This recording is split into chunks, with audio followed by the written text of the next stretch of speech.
Hello, everyone. Welcome to my party. No? Welcome to Tales of Initiative. This is Sunset over Vengalia. We're so excited you are. You guys, honestly, let's try that again. I need some energy from you guys. This is like, hello, everyone. Welcome. Yay, that's better. You are I'm tutting. ridiculous. We're voguing. Welcome to episode 39 of Sunset over Vengalia. We are so excited that you are here today. Lots of cool stuff happening. It is middle of October, which means we are getting ready to have some really cool Halloween stuff happening. We are not having Sunset over Vengalia next week because I will be gone, but Matt is stepping in and running The House of Too Many Miseries. I'm very excited. The House of Too Many Miseries, which implies there is a house of not enough miseries and the house of just enough miseries, which I really like that idea. It's just like Goldilocks over thing. and underwhelmed imply the existence of whelmed. It's the Goldilocks and the Three Bears of horror stories is what it is. So I'm really this is kind of a spooky horror story, right? Like Yeah, this is super. Anna played in it last year when we ran it, and I traumatized her. Murder paintings. It's awful. Yeah. So it's like The Shining? It's basically everybody's gonna die. Yeah. In the best Kind possible. of. Amazing. Beware of the bathtub. Unlike any other of Matt's stories where nobody dies at No. all. No. no one, especially not really cool elephant characters that never actually got a turn in combat. Not in his bathrobe with slippers. The poor guy. Yeah, he was it was what it is. We also have starting this Sunday, the whatever that date is, I have to look at my calendar, the 16th, we will be doing the Dawn of Vengalia. I will be running a campaign with a different group of players that takes place about 1100 years prior to the Sunset events. So that's going to be really cool. We are going to be running the Level Up Advanced 5e system for that game. You will want to check that out if you are interested in lore and the things that have shaped the world our players are in now. You are really going to want to check that out. It is going to be wild. And then we are doing other Halloween one-shots that will be coming out in the next couple weeks. Don't forget Tales of Misadventure, TPK, Tales Does Tales, our merch shop, all that good stuff. We got a lot of cool stuff, so make sure you guys are checking it out. But you know what, guys, I do think that I am ready for today's game. Not gonna lie, I didn't prep as much as I would like. Watching too many sports. No, Trying out a new beard oil routine? Oh, no, I got that figured out years ago. Did you get high? No. Are you It sure? was actually because I was playing the Quiet Year all week. We've talked about it a bunch, so I figured why not see what it's all about for myself. Neat. How was it? Pretty great. And in fact, I think I've mastered it so well that I wanted to play a super quick, just abbreviated version with you guys right now. Sure, if you think we can do it fast enough. Yeah, we definitely can. And since you spoke up, I'm going to actually start with you first, Conlon. Okay. What do I do? Well, I'm going to draw a card, and each card's going to present you a choice that you get to make, with each choice building off the last. So, your card is the Queen of Hearts. Neat. What does that mean? It says a dangerous a creature appears before you, offering a bargain. Smash or pass. What? Quiet Year has smash or pass mechanics? Trust me, guys. I know this game really well. So, Conlon, what's your choice? Dangerous creature? Smash. Perfect. Okay. Taylor, we're going to go with you next. Okay. Your card is the Two of Clubs. A ship from a distant land has come in the hopes of bartering supplies. Interesting. What kind of supplies do they have? And what do they want in exchange? They have some building materials that you could really use, but they're asking a lot in return. So you either have to break the bank for this opportunity or you just let it go by. Sounds like a smash or pass choice. Pretty much. Oh, tough, but I'll pass. Not my type. Okay. Okay. Matt, we're going to go with you next. Your card is the 7 of Spades. The community is running out of food. That sounds bad. What are my options? Well, you can either try to create food using the pulped fibers of trees, or you can choose to do nothing and hope the problem solves itself. So, smash or pass? Exactly. Smash or pass. Guess I'll go with smash. What's the worst that could happen from tree food? Sure. Okay, Anna, you're next. Smash. I didn't even draw a card. Don't judge me. Smash. Okay. Haley. Are you sure this is how the game is played? I mean, I'm pretty sure it says. Let me see here. From the minds that brought you Settlers of Cthulhu, The Thirsty Years, a world-building game that uses. Oh, I see what I've done. Wrong website? Mm-hmm. Well, on the bright side, you'll be ready to understand the basics of the Quiet Year. It's a game that uses a regular deck of 52 playing cards to create a constantly changing, collaborative world-building experience. In this map game, you and the other players will define the struggles of a post-apocalyptic community attempting to build something good within their quiet year. Sounds like we're trying to build something good and thirstier, too. Yes, but rather than things getting hotter, the weather is getting colder and colder. It's a race against the clock to deal with the various complications you draw from the deck before the Frost Shepherds arrive, ending the game. It's a great game on its own, but it can be also used to create the setting for your next game of D&D or other TRPG of your choice. Got that. So go check out buriedwithoutceremony.com. Oh, buried without. Yeah, I got that wrong. Yeah, real wrong. That was. Good job. Once again, thank you, Matt, for your amazing ads. You are brilliant, and I love you. So I think we got it all covered, right? We've got the ads, we've got the merch, we've got the upcoming episodes, we've got next week, we've got Sunday covered. Let's just go. Let's jump into it. We are ready to join Journey already in progress with episode 39 of Sunset over Vengalia.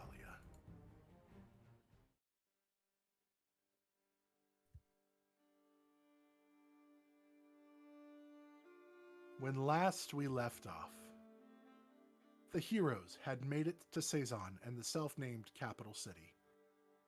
They were told to find accommodations in the city and that they would be notified via Sending Stone when the council was ready to receive them before Alicia Kendrick went off to give her reports. They were greeted at the gates by a couple of guards, checking visitors as they entered the city. After displaying the Sending Stone they were given by Alicia, they were given entrance to the city, as well as the names of several shops and places that they could stay within the city. The heroes made their way through Swallild Gardens, which is also the temple district, on their way to Kendrell Heights to find a place to stay closer to the castle for when they are summoned. They make note of the road towards the temple, but none of them venture to the temple, specifically Quoras, who makes every effort to avoid the road as much as he can that heads off towards that direction. When they reach the heights, they find themselves outside of an inn called the Discreet Flame, led there by Void, where they got a room for themselves. They then head to the Dinwig markets to check out the different shops, stopping first at the adorable goblin to restock Nemeia's herbalism kit, as well as Nemeia buying out the shop's entire supply of rot root, meeting the owner, Krakul, and his children, Nassar and Wudaraj, a chaotic goblin family. Edie heads to the bakery, Those Buns Dough, and buys a massive quantity of baked goods that she shares, some with the others, as well as stuffs in her robes, giving some to Tofu, as well as just stuffing those pockets full. She did also get a tiny little bottle of milk and a large jug of chocolates in the process, which Tofu probably about to get diabetes, mouse diabetes. It's going to be a thing that's going to happen. After this, they head to a clothing shop called Hanging by a Thread, which is run by a human male named Sandrew Avast. He takes in the entirety of the party, immediately wanting to just dress them in all the finest attires that he can, specifically noting Quoras' dilapidated states, and instead invites Quoras to an evening of luxury and pampering at the spa in the Upper Gakos area, and that was called. Let me pull that up here again. Go with the Flow, where he was going to teach Quoras all about manscaping. Void is going to join along in the fun, and then Adriell, Edie, and Nemeia are going to go check out the maze, the hedge maze within the Swallild Gardens, and then they're going to meet up all together in the gardens for a picnic later that night with like a charcuterie board. It's very exciting. He tells them all to come back a few hours later because he does still have a couple hours of business left. He'll give them a quote, but then he can also take Void and Quoras to their mandate. Their three, I don't know, they're gonna have some fun. So you guys just step outside, hanging by a thread. You have a couple hours to kill. Oh, I did forget to mention, the bakery, Those Buns Dough, has a special dessert that they were making just for Edie. It is the the piece of fudge stuffed in a brownie, stuffed in a pie, stuffed in cake, stuffed in a bigger cake. And they had also kind of not tasked so much as invited you to contribute a name for this dish or this dessert to be given. And you were supposed to come and pick that up a little bit later this evening as well.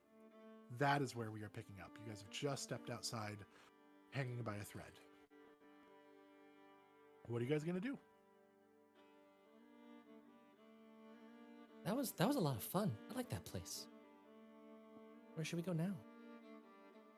What do you want? Well, we need to pick up my cake that I got made. And then I got nothing else planned. Nemeia, didn't you say you wanted to go somewhere?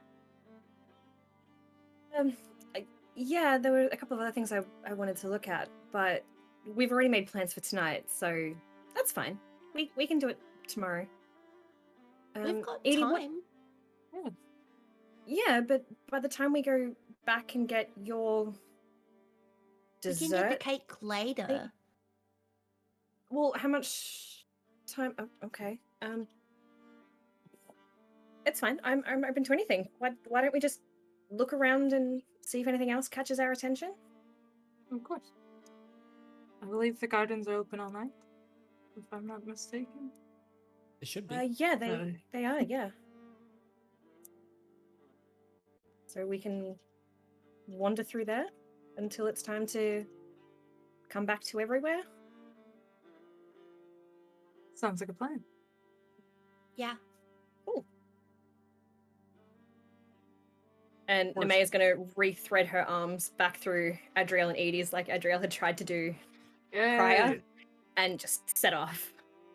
And of course, hadn't you also wanted to go, you were wanting to look for a blacksmith or a magic weapon type thing? Okay. Yep. So where are you guys headed? I think us three are headed to find any shop. I don't know if they're coming with us. Because Nemeia just kind of scooped up me and Edie, which I'm not opposed to. Absolutely. So what type of shop are you looking for? I don't know. Actually, could you guys keep an eye out for a jeweler as well? Sure. Yeah, of course. Great. And any kind of weapons store you're looking for, Chorus? Just looking for someone who might be tell me about eulogy a bit more. something a bit strange is happening, and just having some opinions, some thoughts on what maybe I should do. Strange, like what? Pull out Eulogy and show the cracks that are sort of golden now that the magic has entered the sword. Well, this happened while we were traveling, and it's never done that before. Wow. It's beautiful. So you didn't do this? I mean, it happened while I was sharpening the sword, as always. Not really sure why. It's a little concerning. Not gonna lie. Why would it be concerning? Like, This sword used to be a relic, a gift from Matrix, until I took it off Malchus's dead body, and it's not done anything special. I mean, it's never done anything like this. Even when Malchus had it, it was basically just a sword. So I'm a little concerned. Now that this is happening, gold is the color of Matrix. It's a long story. Just little concerned. Why concerned?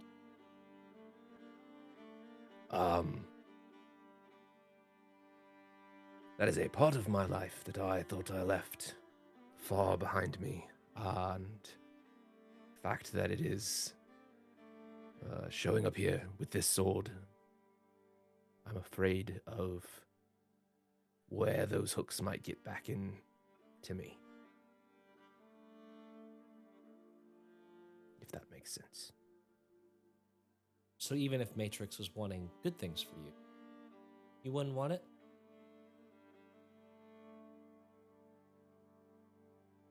In my experience, the gods don't want anything for us. They only want things from us. What if that wasn't true?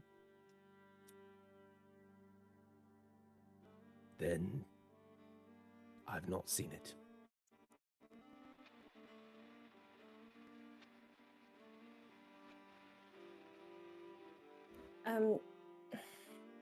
Maybe if this is a Matrix thing, then maybe a blacksmith isn't going to know. Why not go to the Church of Matrix?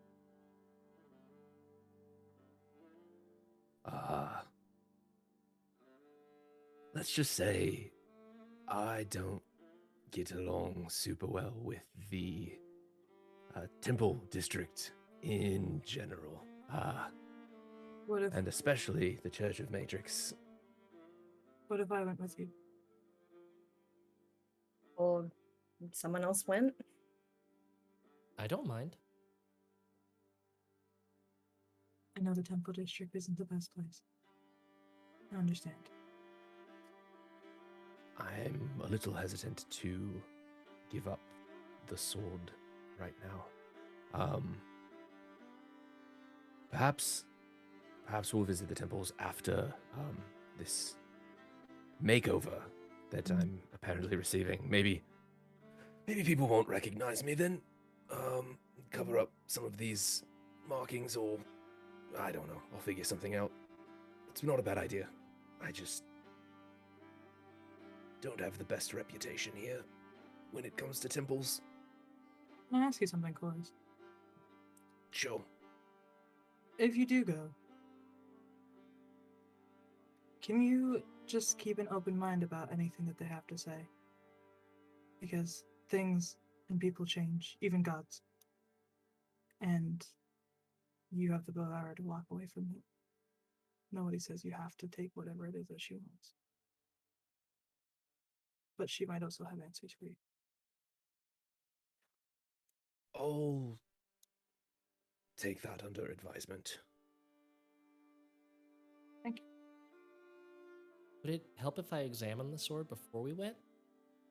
A blacksmith in the temple might also be able to give more information, but I can at least identify simple properties, surface level information.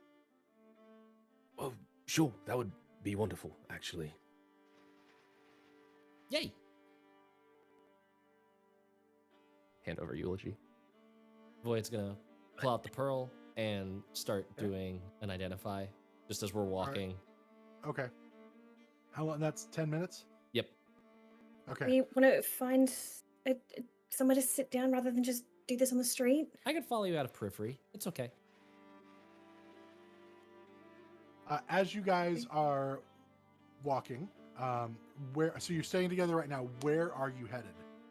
I believe we're looking for either a jeweler or a weapons place.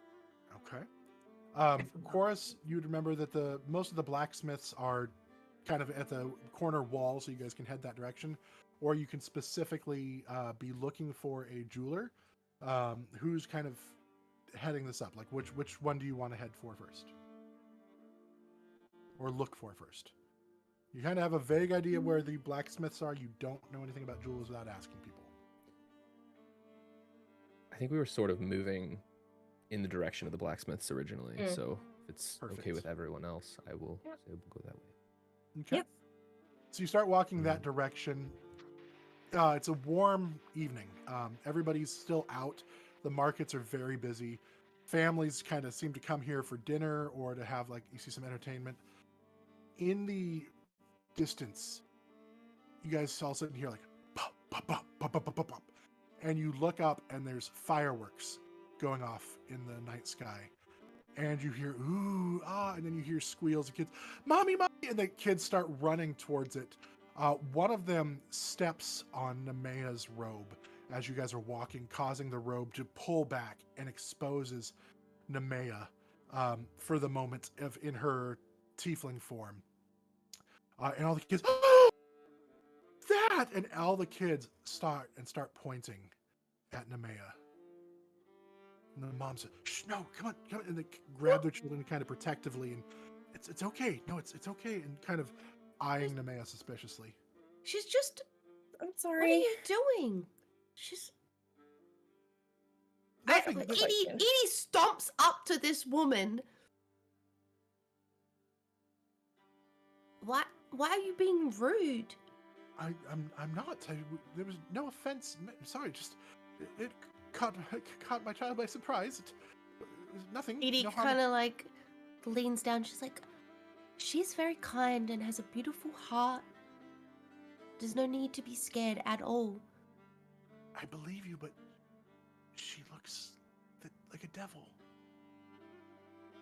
Can She I, doesn't. like pick up her cloak and hand it back to Nemeia? Like, are you okay? There's nothing wrong I'm with sorry. looking like. I'm sorry. We're told stories growing up that the devils will come and get you. If you're bad, it was your parents never told you anything. Be good, or the devils will get. No. No, and look, I glare at the mother. What's wrong with you? All of us are told that from when we're little. It's been passed down for generations. Well, stop it immediately. No devils are coming to get you. They've got better things to do with their time than bother you. Besides, she is not one of them. I was Edie, told it's- similar it's- stories. So it wasn't. It was just an instinctual reaction. We weren't trying to. We meant no harm. Of course, Well, you It's fine. aren't. It's fine. Edie, don't worry about it. It's fine. Have a good night. of course, in the It's gonna stories that I was walk taught, off. and Void is like sort of leaning low so that the kids can see. They always told you to worry about the devil on the inside, and shifts their face into like this molten, cracked onyx skin with a forked tongue and horns coming out the front. You're doing this to the child. Yeah, well, the children and the mother, yeah. Yep, I love Uh, this. The child guys. immediately shits themselves. Like this, your face does that. I just rolled like a con. Like this empty, like this smell that was very similar to what Edie was doing in line of the bakery, begins to permeate in the area, and tears everywhere as children start crying. The parents gather their kids up. I'm so sorry. It was not. And they kind of run off. Thank you, Void. Their face shifts back to normal. Welcome. People always judge by the cover of a book, and they don't bother to see the evils on the inside. Or the good. People judge what they don't understand. Mhm. Exactly. For the record, I rolled 22 on intimidation. Jesus. You succeeded greatly. Have to watch your step as you walk by where those kids were. Now that there's little trails, but otherwise, you guys continue to make your way towards the blacksmith. Go ahead and make, I guess, a perception check as you're walking. Vix, I'd say you're too distracted. I'm doing, yeah. Yeah, and so I'd say with the interruption there, your time kind of starts over. Yep. Especially since you did the whole shape-changing thing momentarily. But the rest of you, go ahead as you're walking and make a perception check, if you would, to see if you see a jewelry store. Perception. I know how to do math. Mm-hmm. 18. 16. 21. 14. Nice. All right. Nemeia, Adriell, and Quoras all see a sign for a store, and it is just this ordinary looking stone. And in fact, the name of the store is called the Ordinary Stone, and it's just sitting there. And it's like a rock, just sitting there. And it is in the window. You do see some shiny displays of jewelry and rings and things of that.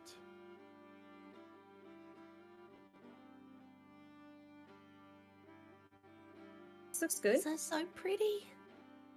I can check it out if nothing else. Yeah. Yeah, just a couple of minutes. I just wanted to inquire about something. Yeah, absolutely. Glancing Great. up at the sign, Void says, I wonder if there's a sword in it. Why would you think that? Just a hunch. Very well. You guys walk in the store. You see this woman behind the counter, and she is dressed with necklaces and earrings, big earrings, bracelets that go up the arms, big dangly gold and silver bracelets, necklaces that kind of just displayed everywhere. She's got this long black hair with like a white streak that runs through it, and she just very flashy, very almost what you would picture like gypsies, like looking like in their attire, this long flowing dress and just jewelry, nose pierced as well. And she welcomes you in. Welcome to my shop. I am Naran. Welcome to the Ordinary Stone. How can I be of service? Are any of you looking to, and she kind of like points at her ring finger, like, maybe a little. No. No. I found this necklace, and I just wanted to get it evaluated.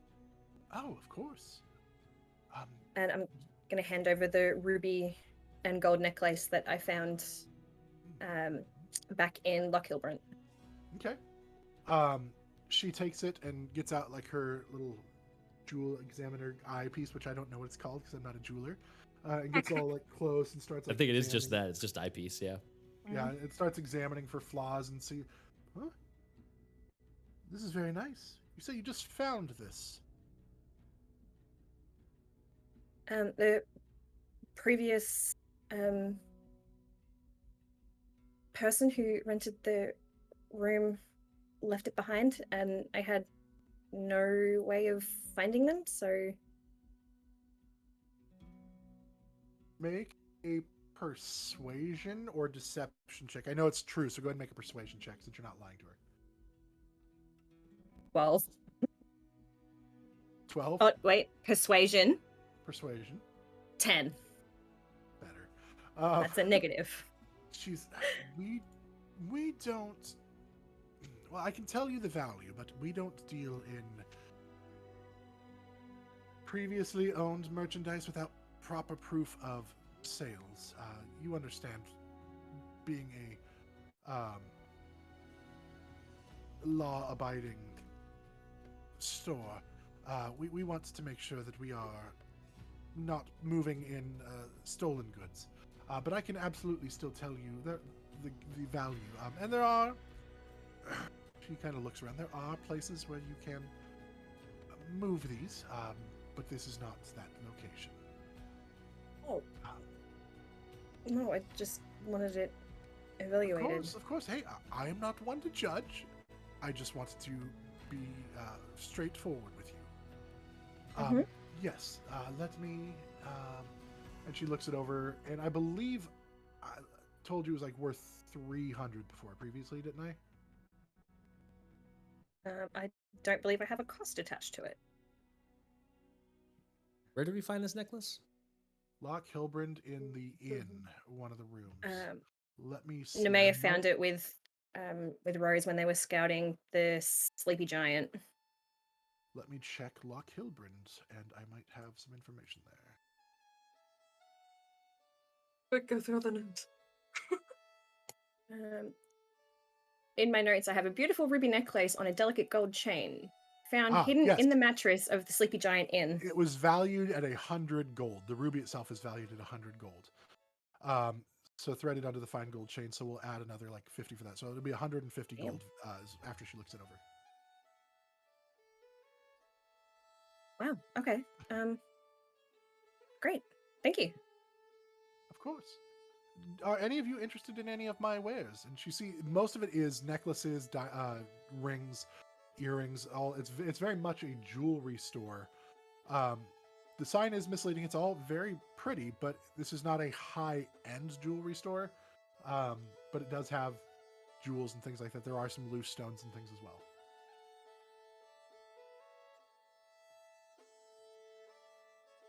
It's all very pretty, but I don't think I can afford anything. Oh, there is a sword in the shop. Boyd holds up eulogy. Ah! Well, that doesn't make you king, but indeed. All right. Was no one else needed anything else? Well then. I'll look around and stuff. Okay. Of course. What are you looking for? Do you have bracelets of sorts? We do. We have many bracelets, and she like displays the ones on her arms, but she also leads you over to a rack that's got like these displays where the bracelets hang, so you can kind of get a feel for them. There are a variety. There are some with like emeralds. There are some with rubies. There are some that are simply like rose gold, like almost like birds, like linked together, like in wing that wrap around. They have like the best friends, like heart one, like if you put them together, you know, some cheesier things, but most of it is very, very pretty. Gotcha. Okay. Interesting. I'll like look at them for a little bit, like kind of just Okay. trying to find one that I vibe with. Sure, absolutely. All right. Well, if any of you else have questions, you are welcome to approach me. But if you just want to look, you are welcome to do so as well. I'll have my assistant Sarah keep an eye on you in case you need anything. And if you have any questions more specifically for me, then I'm happy to help you. And you see a younger girl, appears to be about 15, 16 years old, kind of sitting in the corner. She looks up from a book. Oh, of course, I'll help. She's got like this longer blonde hair. Now, I don't know as much about these, but I can get her if you have any questions.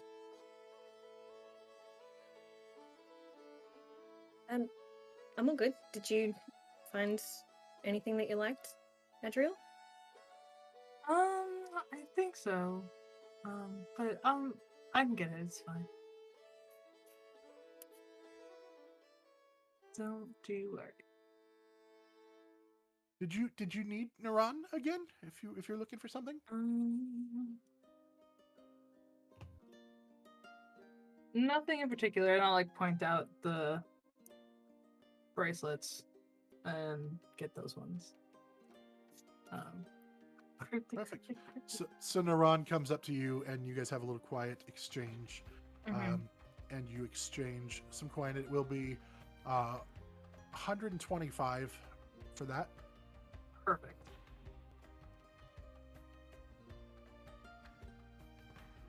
Well, thank you for your purchase. I assure you will be most happy. Puts them in like this little velvet drawstring bag that she hands to you. Thank you. Is there anything else that you guys are looking at? Nope, I'm all good. Well, then we hope to see you again. Please, come again. Have fun with your rocks. Oh, I always do. They're so beautiful. Have Shall I we finished? continue on?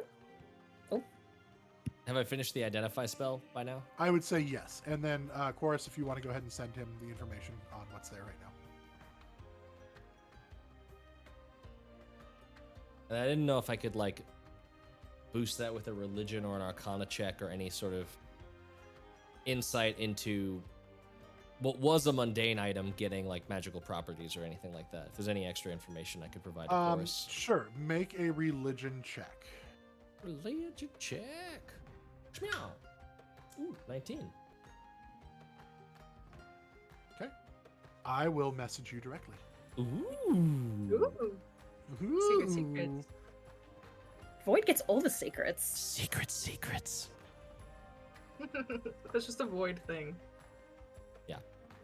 It's on brand. Very much so. Really is. My brand. How many Timbits do you not Timbits? Donut holes, god damn it, I'm Canadian. How many donut holes do you have left to eat? Got the Canadian ASMR, eh? Apparently. She still has 47 donut holes. Damn. That's right.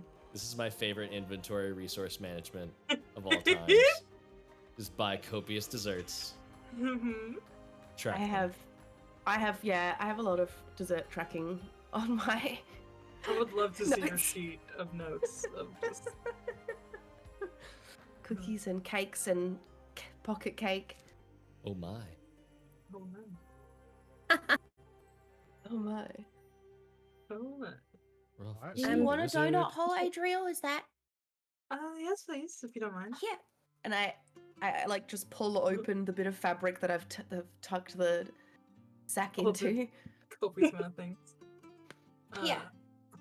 I'll just like open the little bag of them and like pluck one out and like close it again. Thank you. Do you want chocolate sauce? Edie's still holding it, although just over time it's like spilt down the edges because she's like tipped it different angles and it's like all up her arm, but it ends like at her wrist abruptly because you can tell that where she's like been licking. And as you've been I walking can't as get it it off. cools, it started hardening some too. So it's more right now like more of like a thick pudding consistency rather than like a Yes. sauce. And you get the feeling that pretty soon it might be more like a chocolate bar type Hey. consistency as it's Ah. You have to put your hand deep in there. I'm alright. Thank you. Matt, don't you dare.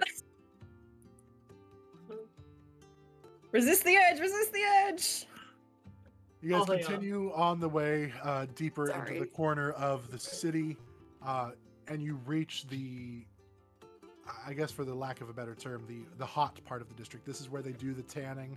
This is where they do the blacksmithing. So the temperature has risen pretty dramatically. The noises, the smells are sulfuric mixed with the smells of animal tanning, hide tanning. As you start reaching that, you look around and you do see kind of all the blacksmiths in the same general vicinity here. And so you were looking, was there one in particular you were looking for, or just going to any of them? The Kobold Forge? Cobalt I think Forge, is what it's okay. called. Yep, absolutely. You approach the Cobalt Forge and you hear the sounds of the clang, clang, clang, clang, clang, clang, as the blacksmith is working into the night. It is, as you approach, you see it is a female, which is not at all surprising. She's sweat just pouring down her arms, muscles just ripped as she swings a big, heavy hammer, just pounding in to this piece of metal that she's working on. Right now, it's hard to tell what shape the metal is going to take, but she has the tongs and she's expertly just banging away. Like, you can tell this is somebody who knows their business. She looks up at you and nods for a moment before going back to work. Just a moment, and just finishes, and then you see her quench the metal for a moment and steps away. How can I help you? Put those eyebrows away. Attack eyebrows.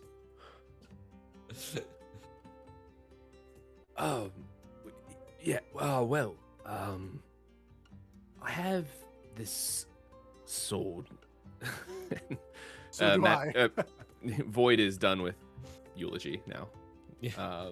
Yeah. So Void okay, passes I'm gonna over eulogy, and there's a look of like, oh, I want to say something, but then like seeing the conversation already started, Void just like backs off. Well, I guess I have some questions. I don't know if you're going to be able to help me. This sword is Broken. yes, broken. But also special. Before I had it, it was a gift from the gods to someone important to me. It was broken, and it seems to be repairing itself. You ever heard of that? Any ideas? That's not really how swords work. Swords are tools, and when they break, they must be either repaired by someone or discarded as a new tool is purchased. What do you mean by repairing itself? It's still broken, so it's not done a very good job. Well, you see the cracks here that have golden hue to them. Yes. Those weren't gold like a week ago, and I did not do that. I was sharpening it, and it then glowed, and now it is gold and fixed somewhat.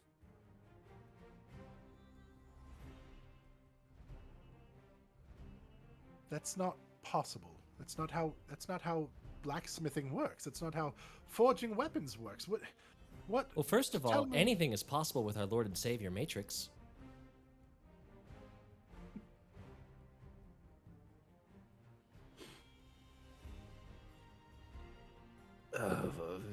I shall jot that down. But tell me, when did this happen? How did this happen? What? Please, I need more information. Well, I suppose I can give you the sort of rundown. I sharpen the sword a lot.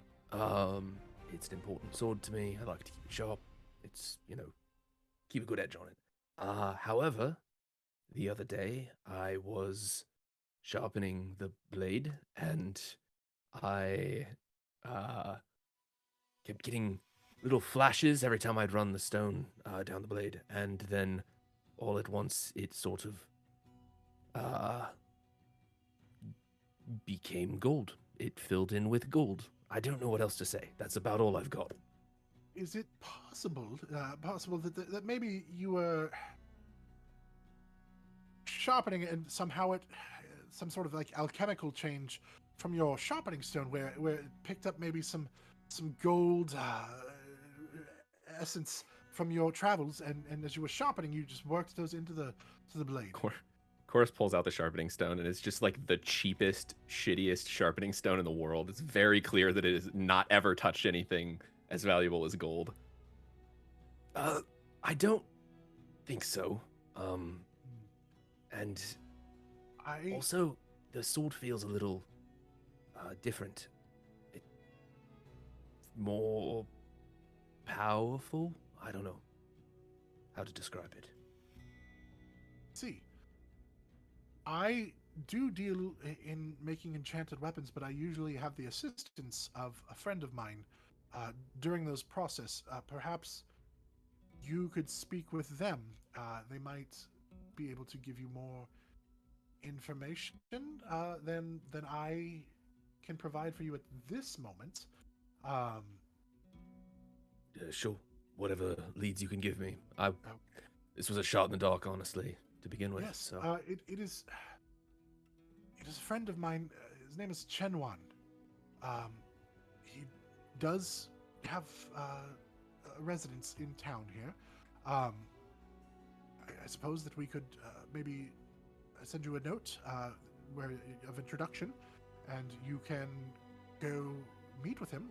He does reside in Lower Gakos.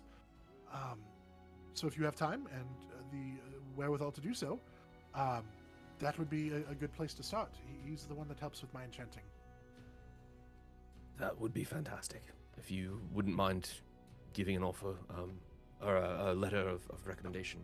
I'm most intrigued. I might even accompany you if you let me know when you're going to be traveling.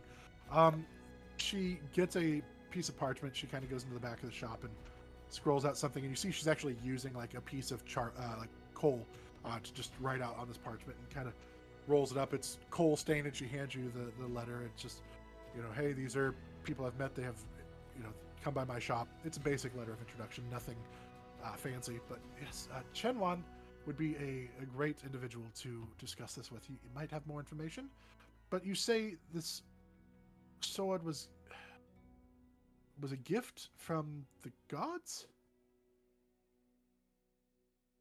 Originally, yes. You may also need to speak to a priest. That might be better suited than an enchanter. If the gift is from the gods, they may not have as much information. I was afraid you were going to say that. Fine. Thank you for your help. I'll talk to your enchanter friend as well. I'll let you know when I go. Keep you course. apprised of the situation. I might need the assistance of a blacksmith. Anyway, but I will let you know. Thank you. Of course. I guess I'm gonna go see a priest about my sword. Is that a metaphor? Gotta go see a man about a dog. All right. You head out of the shop, and What was your name? my name is Shalan. Let me pull this up. Sorry, 1 second. I had this Is it now? son of a monkey. Person. It is Shalan Mormaril. And I'll send you the spelling of the name if you want it. Yes, please. Yes. Pleased to meet you. Your name? My name is Void. It's nice to meet you. It's lovely to meet you as well. Just out of curiosity, have you ever seen something like this? And Void pulls out Bjorg's palm pistol. Yes, I've worked with those some. Interesting. Do you have any available? Of the pistols themselves. Or the ammunition, either way. We don't have much market for those here. So no, I don't keep any on hand. It's still very much risk-reward thing. Arrows are much preferred right now by the crown. I imagine in the future, once they are more fine-tuned, these might be the projectile of choice, of course. But no, I don't have any here. I mean, I might be able to come up with some ammunition for it if you would be interested in that. We might be able to. Might be fun to experiment with some of that again in the future. Experimenting can be fun. No thank you though. I was just wanting to check and see. I'm following up a few leads. Oh, of course. Well, if you need anything else, please let me know. Thank you. Absolutely. Wonderful day. Thanks again. All right. You guys now starting to get late a little bit with the walking to the blacksmith. You realize that now you probably should be heading back to the bakery / hanging by a thread to begin your evening of whatever you're doing. While we're walking, Void, it seemed like you had something to say about eulogy back there. Yes. So, magical properties on its own, it deals extra damage. Like it hurts harder against undead. So that's neat. We've been facing a lot of those, so it'd be good to clean those up easier. I feel like we keep dumping on you, and it's maybe not fair, but I do want you to know that you've got every right to think the way that you think about the gods. What would you think if what a god wanted you to do and what you wanted you to do were the same?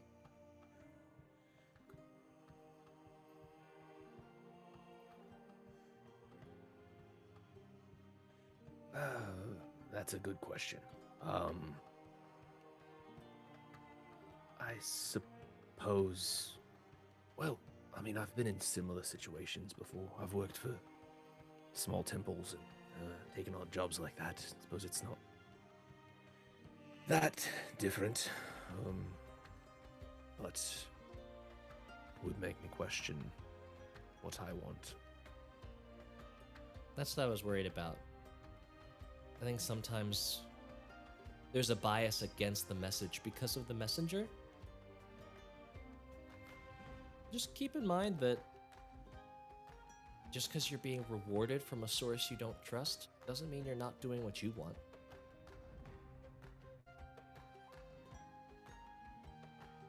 Fair. Thank you. You're welcome. By the way, is there anything I should know before we go into this, whatever this is? If you like him, I can try and help. But I don't know what you like or what he likes or any of that. So just let me know. Chorus is usually very ashen skin is now weirdly pale red. If not, that is not something I had considered. I think we'll just take this one step at a time. I'm not the most experienced in that department, and we'll just do what we can when it happens. Okay. I just wasn't sure if your expertise with swords sort of extended to both sides of the evening. My expertise with all sorts of weapons ends at the actual weapons.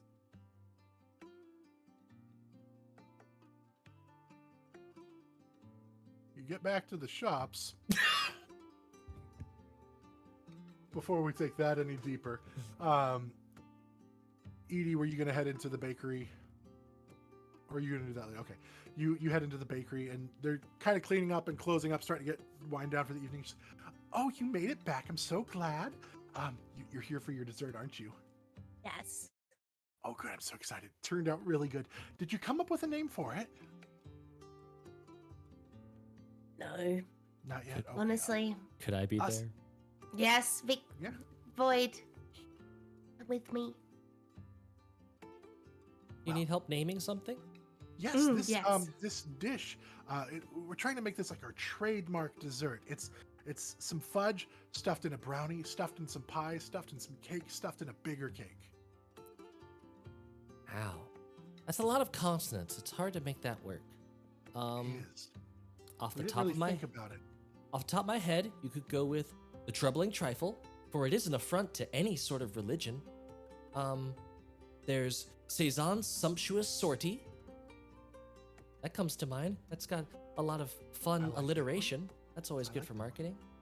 And if you're a fan of acronyms, like I know I am, you could go with CAKE, spelled with 2 C's. It stands for copious amounts of confectionery excellence. I like that. I love like it. that a lot. Let them eat cake. There's cake. the marketing slogan. You nailed it. Nailed it. Yes, this is now cake. Because it is cake, it's just a very, very stuffed cake. Very good. Thank you. For you, if you want to purchase this again, knock 5 gold off the cost for you. Thank you. Appreciate it. This is a really, really delicious but very extravagant dessert. Have they brought it out? Can I see it? Yes, it is. What does it look like? It looks like cake, but it's Just it's a Just a cake? well, yeah, because it's all You have to stuffed cut it open. inside. You have to Okay. cut We it need to open get this. reveal. We need to get this to the maze so we can cut it open. But it is a very large cake. It is probably 18 to 24 inches, like in diameter, and probably a good 12 to 18 inches thick. It is a thick cake Thick cake. and heavy. It is dense. It is not a light, fluffy, like cake.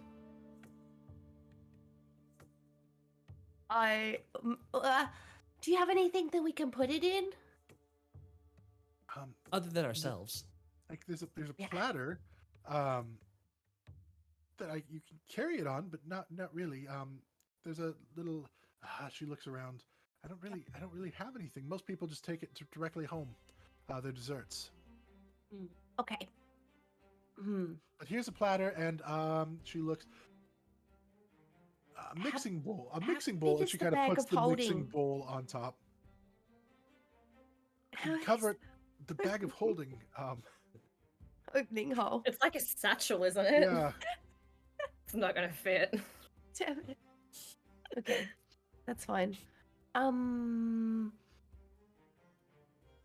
Yeah, please put the mixing bowl over the top of it.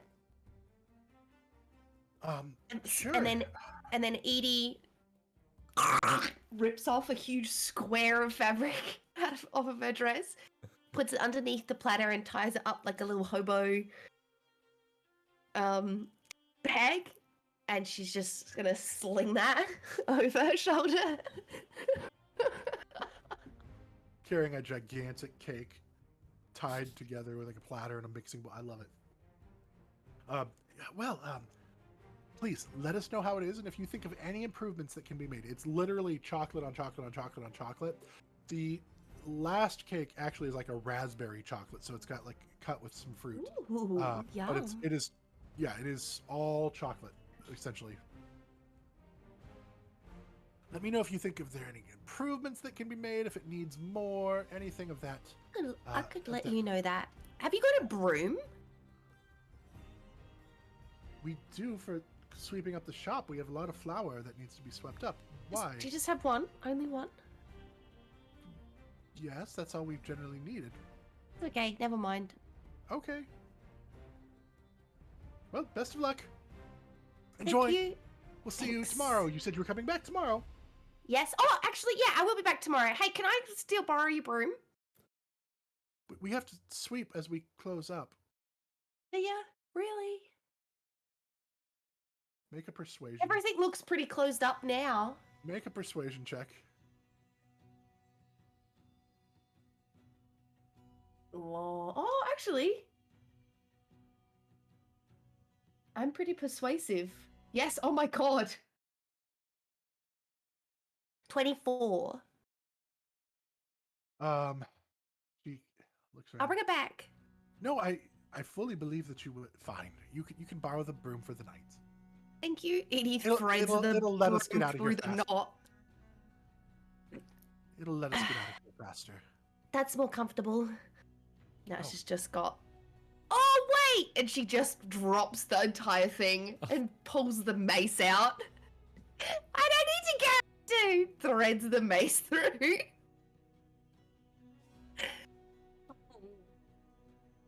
Okay, cool. Perfect.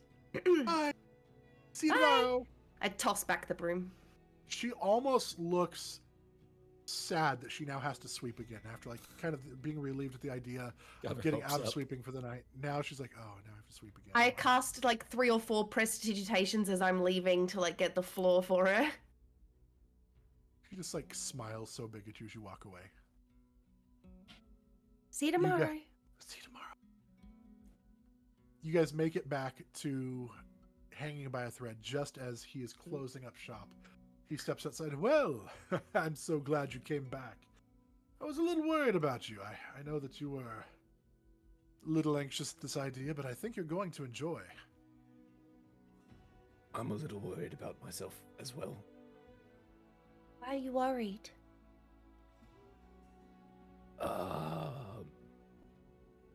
I've not done this sort of thing ever. Look, the dirt gives me a bit of armor, I think. You know. You don't have to change if you don't want to.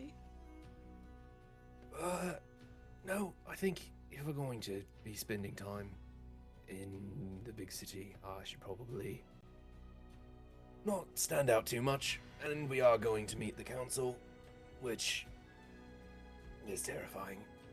Might as well look my best. Mm-hmm. True.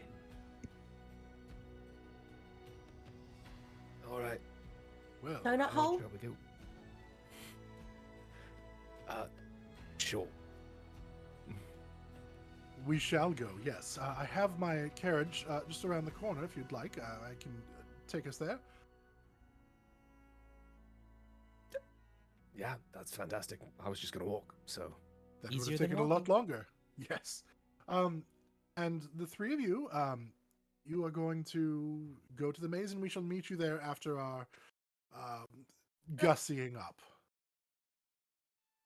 Yes. Should be fine. I'm assuming. You're going alone, Chorus? I assumed Uh, that. No, Rex is Void's going. going with me. going. The Void. 3 of us. Yes, a ladies' Ah, night and a Yeah, I gentle. forgot. women's- I'm 3. Yes. Okay. All right. Mhm. Yes, Maze. Yes. Would I can take you back towards the gardens if you'd like on our way. It's on the way. That'd be lovely. Yes, of course. There's Yes. room for all of you. That would be great. Yes, please. Of course. It'll be more comfortable that way, and then I'll just drop you off towards the tips of the garden. You'd have to walk in just a little ways as we continue in further into Upper Gakos, but this way it'll be faster for everyone. Sounds good. Perfect. So you guys hop in the carriage, and they start riding. For the sake of time, we will kind of fast forward a little bit. I will say, remember, who has the sending stone? Maybe decided does. Chorus has that. Yeah. Is Quoras going to be keeping it as you guys separate? Well, man, we discussed this last week, didn't we? And I don't think any of us remember our decision. I don't remember what we decided. No, because The Chorus decision Chorus was- knows that we're at the maze, so he can, if he gets word, he can come to us, and then we can go from there. Like, Yes. That's right. We had a whole debate about this off stream. I think it actually was the other way around, that the ladies Yeah. were going to hold on to the stone because they're going to be more northern, so you guys could like meet on the way. But it doesn't really Ah. matter. Whatever you guys want to do is fine. The Yeah, maze if is closer to the council You're district, both- though, right? It's honestly it's about equal distance. Okay.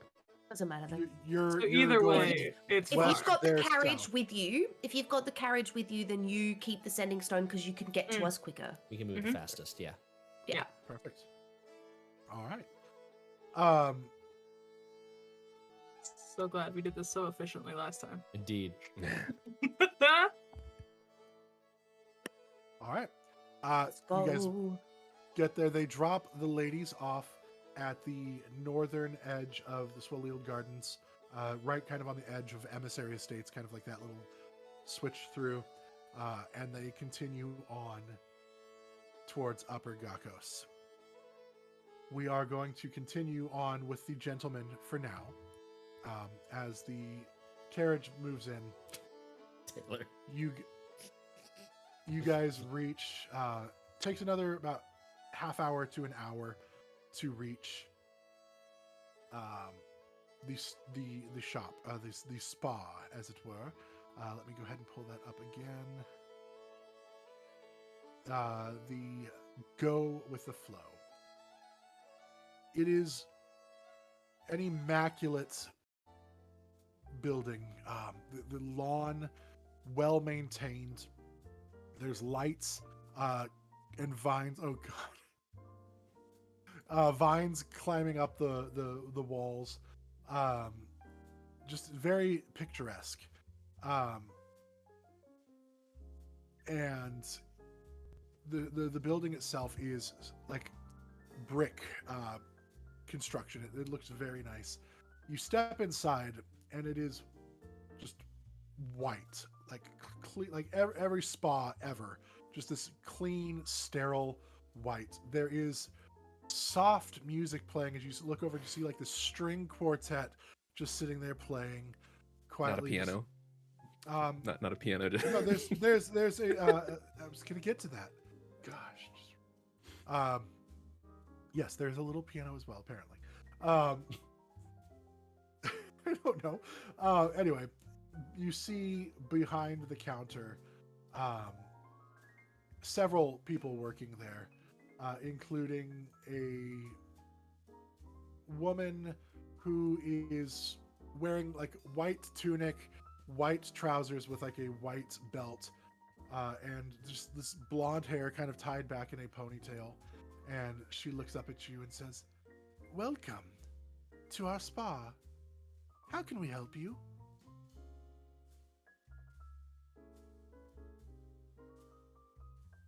We're both looking at the dude. Of course. Sorry, I'll handle this. Yes. Me and these fine folks here, we are here to do the whole 9 yards, as it were. We're going to do some waxing, some shaving, some exfoliating, massage, the whole everything. Well, you're in for a treat. And she like extends her hand, like in the like fingers down, like handshake to you, like to greet. Fell Star Master, at your service. And she just waits for you to like take her hand. Chorus reaches out and like awkwardly like just like touches fingertips. Like, I don't know. It's like, oh, I see. Well, trust me when I say you are in for a pleasant experience. I think you are going to very much enjoy this. Now, we have a wide variety of practitioners here. Is there any preference for you? We have some very strong individuals with very strong gifted hands. We have some rather petite individuals, but still very talented. What is your preference for caretaker? No preference. Void, which one do I pick? What's the right answer? Are you feeling more like you just want to be pampered, or do you feel like you want your muscles to move better? Because as much of a luxury as this is, there can be functional benefits for the purposes of, what we usually do with our time. I don't think I've ever been pampered in my life, and I do think my muscles could use some loosening up. So we'll go with the one that's not the pampering. So not the pampering, but new experiences are always great. It's all sort of Sandrew looks over at you. I think this is enough of a new experience. My friend, you need to be pampered. What about both? Okay. Yes, excellent. He'll take, again, this is the whole package. We don't need to decide. Send them all. Excellent. You see, like she rings a bell, and then she picks up another bell and rings it. One is higher cadence or higher pitch to it. It's almost glassy. The other one is more sort of like more just like it's a bell. Like it's got that tinier tone to it. And you see first this very large gentleman step out, muscles just rippling down his arm. His shirt probably could have Need been not be made- there. Could have, yeah, exactly. It probably could have been made a little bigger because yeah, it's absolutely this just skin tight. See all the abs defined. You see it might be cold in there or something because he's poking through as well. And he's like, ring my bell. It's like, yes, of course. We have these gentlemen here who are looking for an evening of how did you describe it? Muscle adjustments? I can do that. And then you see a smaller, darker skinned female come out, and she's got just her skin is shining almost like this bronzish glow to it. Yes, and I'm here for the pampering parts. And she kind of looks at you and like runs her fingers along your face and just kind of examines like the leaving behind. She's like, yes. I think should we flip to see who goes first, or do you want to take and start the process and I'll leave him?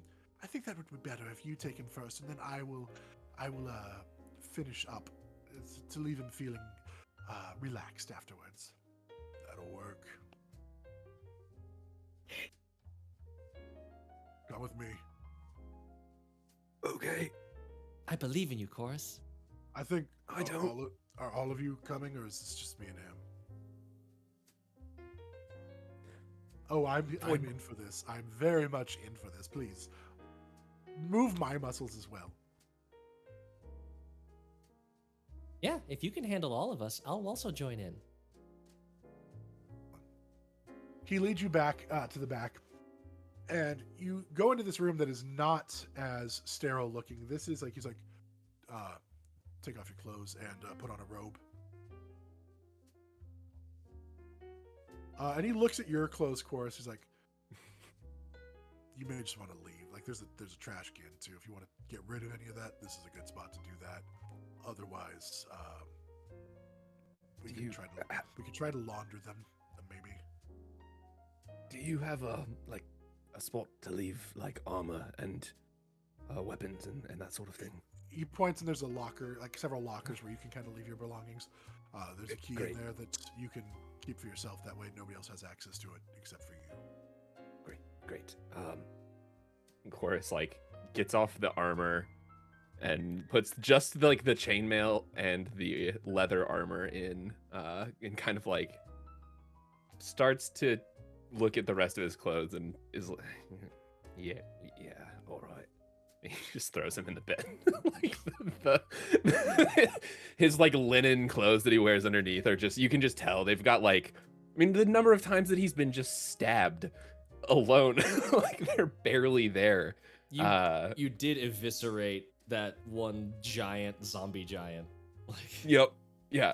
I am covered in zombie blood, like dried blood, his own, other people's, dead things.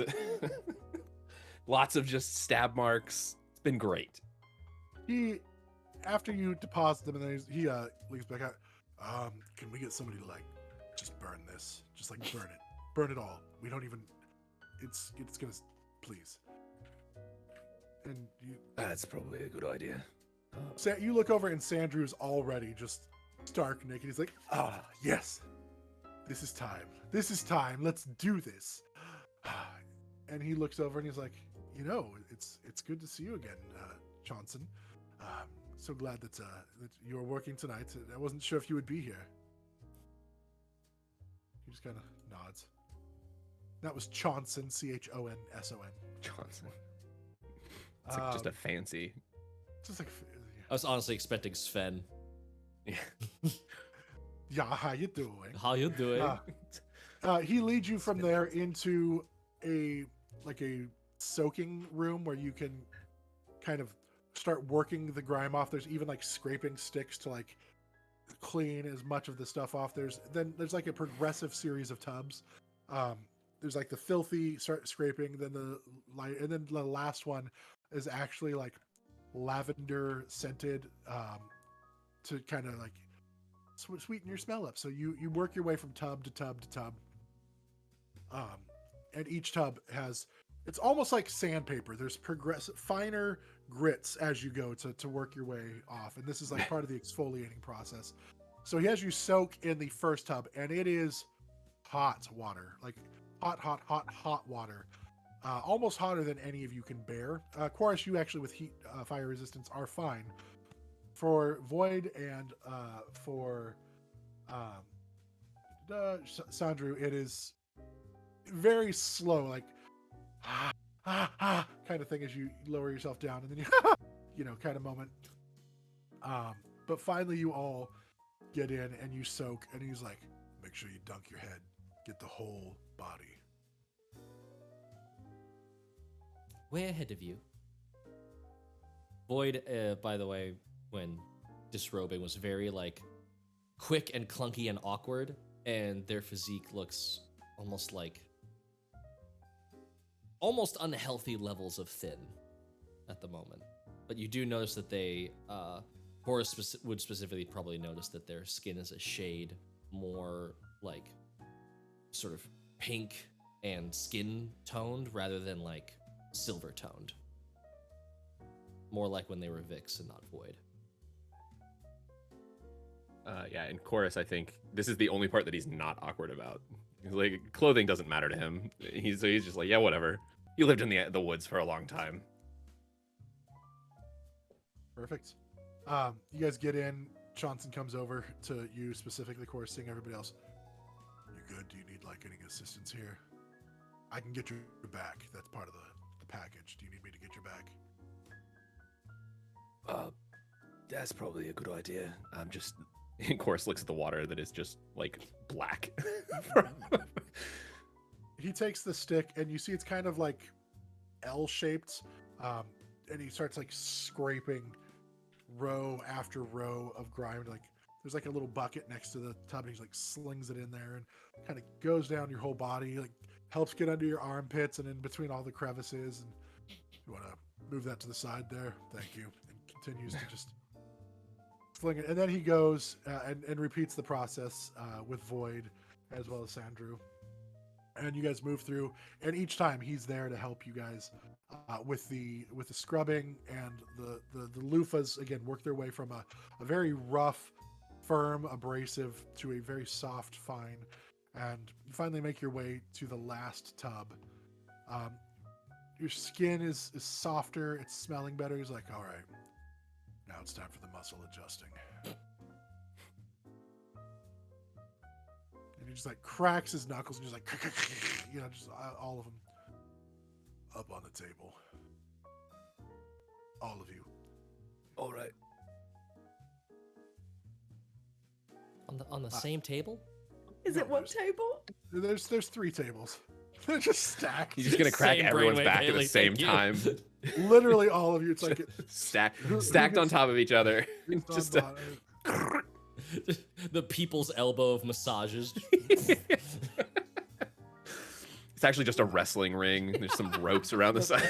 In fact, yeah, there's only one. There's one table, but there's like chairs for the rest of you to sit while you wait your turn, and some tea or some water to drink, and like a couple like cookies and things like that, like finger tea cookies, and you're just sitting there like daintily eating. Who's first? I can go first if that would make things easier. That sounds good. I think I have to prepare myself a little bit. It's a lot of physical contact that doesn't involve blades and hurting each other. Void, you Should go ahead. Would you like to hang out with Alicia more? I don't know if that would... Nope. Never mind. No, physical contact just across the board. Kind of uncomfortable. Just your description of the normal physical contact felt very much in line with her. It's fine. Well, She's gonna use blades. I don't know. Okay. No, I'll just follow along, whatever is going on here. Void, you get on the table first, and he, again, kind of cracks his knuckles, cracks his neck as you're getting there, and then gets out the oil and kind of like oils up his hands and just does the whole like just big, dramatic, like working the oil into his hands, and then places his hands on his back. And you're a tiny being. His hands almost fill up the entirety of your back, like when he puts both of them on there.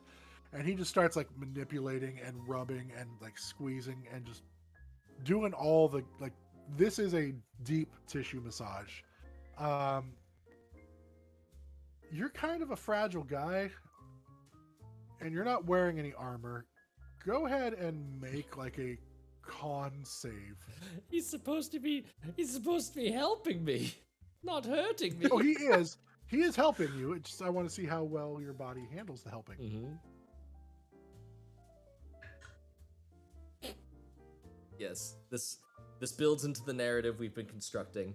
This is perfect. That's a 19. Okay. Under certain circumstances. You hear like the snapping and popping as your back is adjusted and your spine is moving and the muscles are flexing around.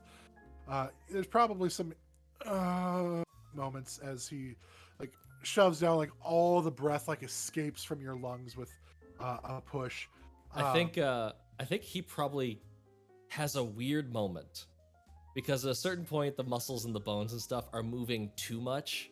Like Void is just like sort of relaxing, and that's putting them into like more of like a changeling, like literally putty in his hand state, to where like he pushes on the shoulder blade and the shoulder blade like slides over a few inches, and then like It rotates between like skin and scales and Yes. fur. Yep. There's all kinds of textural changes, and it's this weird like just yeah, it is a. And when that happens, it confuses Johnson from music.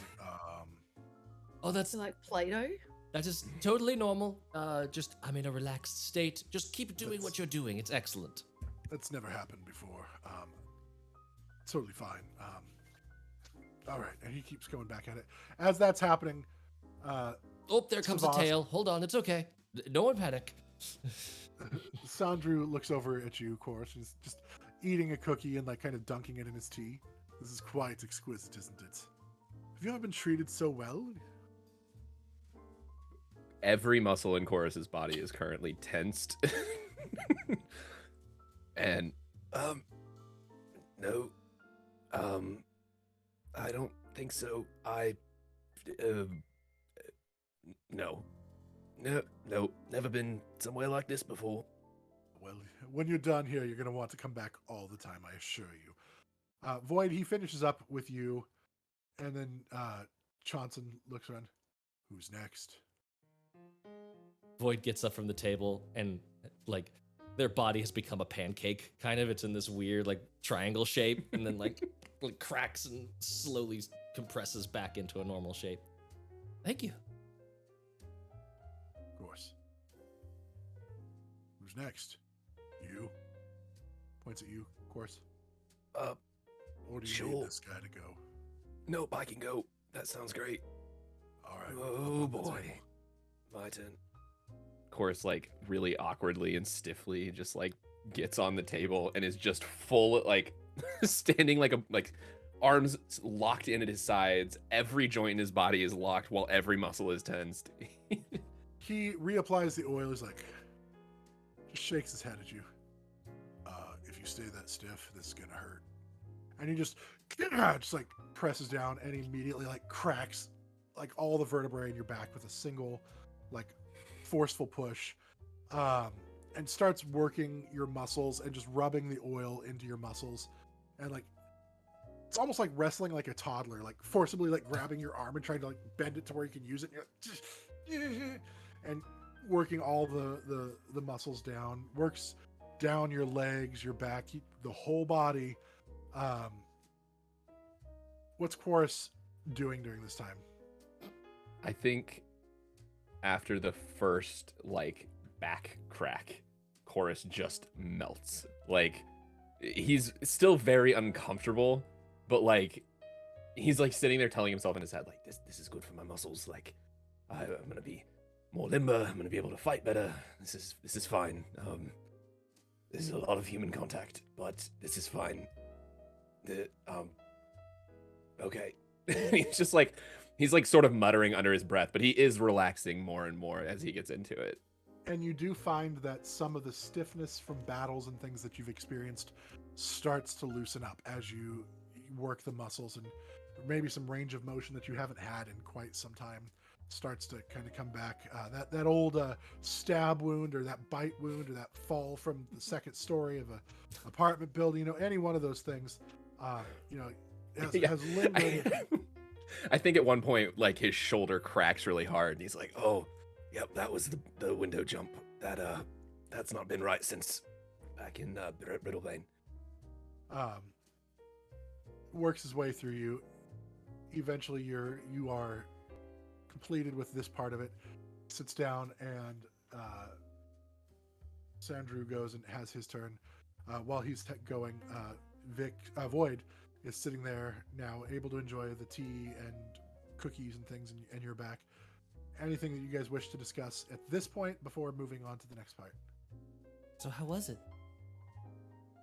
I mean, uncomfortable, but I feel pretty good now. I think I was carrying a lot of battles with me in my shoulders, and yeah, this is nice.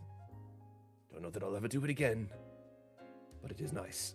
We'll see how it goes from here. Good to reset every once and again. Yep. Yeah. I do think I don't know. So Chorus he's shirtless basically, and I think you would notice he has a lot of scars. Like, he has been stabbed and like bitten, everything. He is just covered in scars. Do you like having those? The scars. I mean, I don't know that I really care. A few of them are reminders of bad decisions, mostly. But, I mean, they are what they are. Fun bad Why? decisions? What? Fun bad decisions? Well, and he points to one. This is, I think I told you all, this one's from the time that I tried to teach an owlbear to be my friend. And he gouged my back and left me for dead. So, fun-ish. This is one from where a cultist ex-lover stabbed me in the shoulder. Bad decision.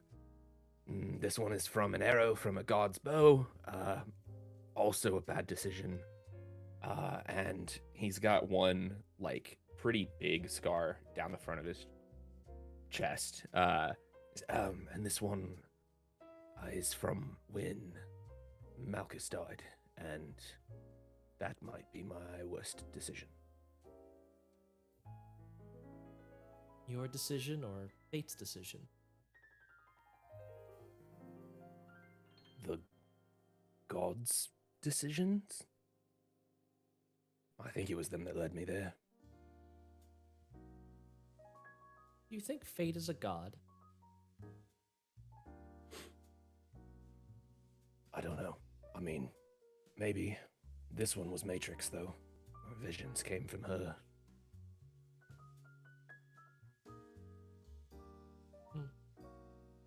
Well, I'm sorry. They look cool, though. Thank you. He also has a bunch of marks. Like, the marks that are on his face also extend down over the rest of his body. So lots of scars and lots of what look like tattoos but are not. Thank you for the kind words. It is what it is. Johnson finishes with Sandrew, and the girl who had originally come forward with him comes into the room. Are you all done with them? All right, me and the girls are going to take it from here. Hi, my name's Natalie, and I'm going to be taking care of you with Cindy and Charity. We're going to be taking care of the three of you. So if you guys would just come this way. And she leads you into another room that is, there's several tables on this one, but there are little like cauldronish type things of something bubbling liquid. There is the smell of different aromas: lavender, chamomile, peppermint, things of that type of nature. What you said, the whole works. So you said manscaping. So we're gonna be taking care of some waxing, and we're gonna be doing some trimming and some shaving and some eyebrows and everything. We're gonna just make everything just so glorious. You're gonna love it. And please go ahead and get in the chairs, and we'll take care of this. And that's where we're gonna take our break. Right there, right before we start the manscaping. So. Oh, Make sure you are back in 10 minutes, and we Wax will session. see the wax on, wax off as You're not gonna want to miss this action-packed No. episode of Manscaped. over Vengalia. Okay. All right, guys. We will see you in 10 minutes, guys. See you soon.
Welcome to Spa Day over Vengalia. All right, everybody, we're back. We've been hanging out at where when we left. You guys were hanging out at the spa. You are at Go with the Flow Spa and Wellness Center. You guys had just had your muscles manipulated by Johnson, this giant wall of a man, and you have now been handed off to three much smaller girls, Natalie, Cindy, and Charity, and they have all prepared for you to be manscaped. So they invite you to sit down in kind of like the reclining, almost like dentist's office style chairs where you've got like your full leg rest and it reclines some, and you got some head rest, and they are about to go to work on the three of you. And Sandrew immediately disrobes as he gets into the chair and just kind of sits back like this. Yes, this is my favorite part, and just is ready for this. The chairs are there for you. Who's going to sit next to Sandrew and who's going to sit, so basically in the middle, and then the other person to be on the far side away from Sandrew. Void defers to Chorus.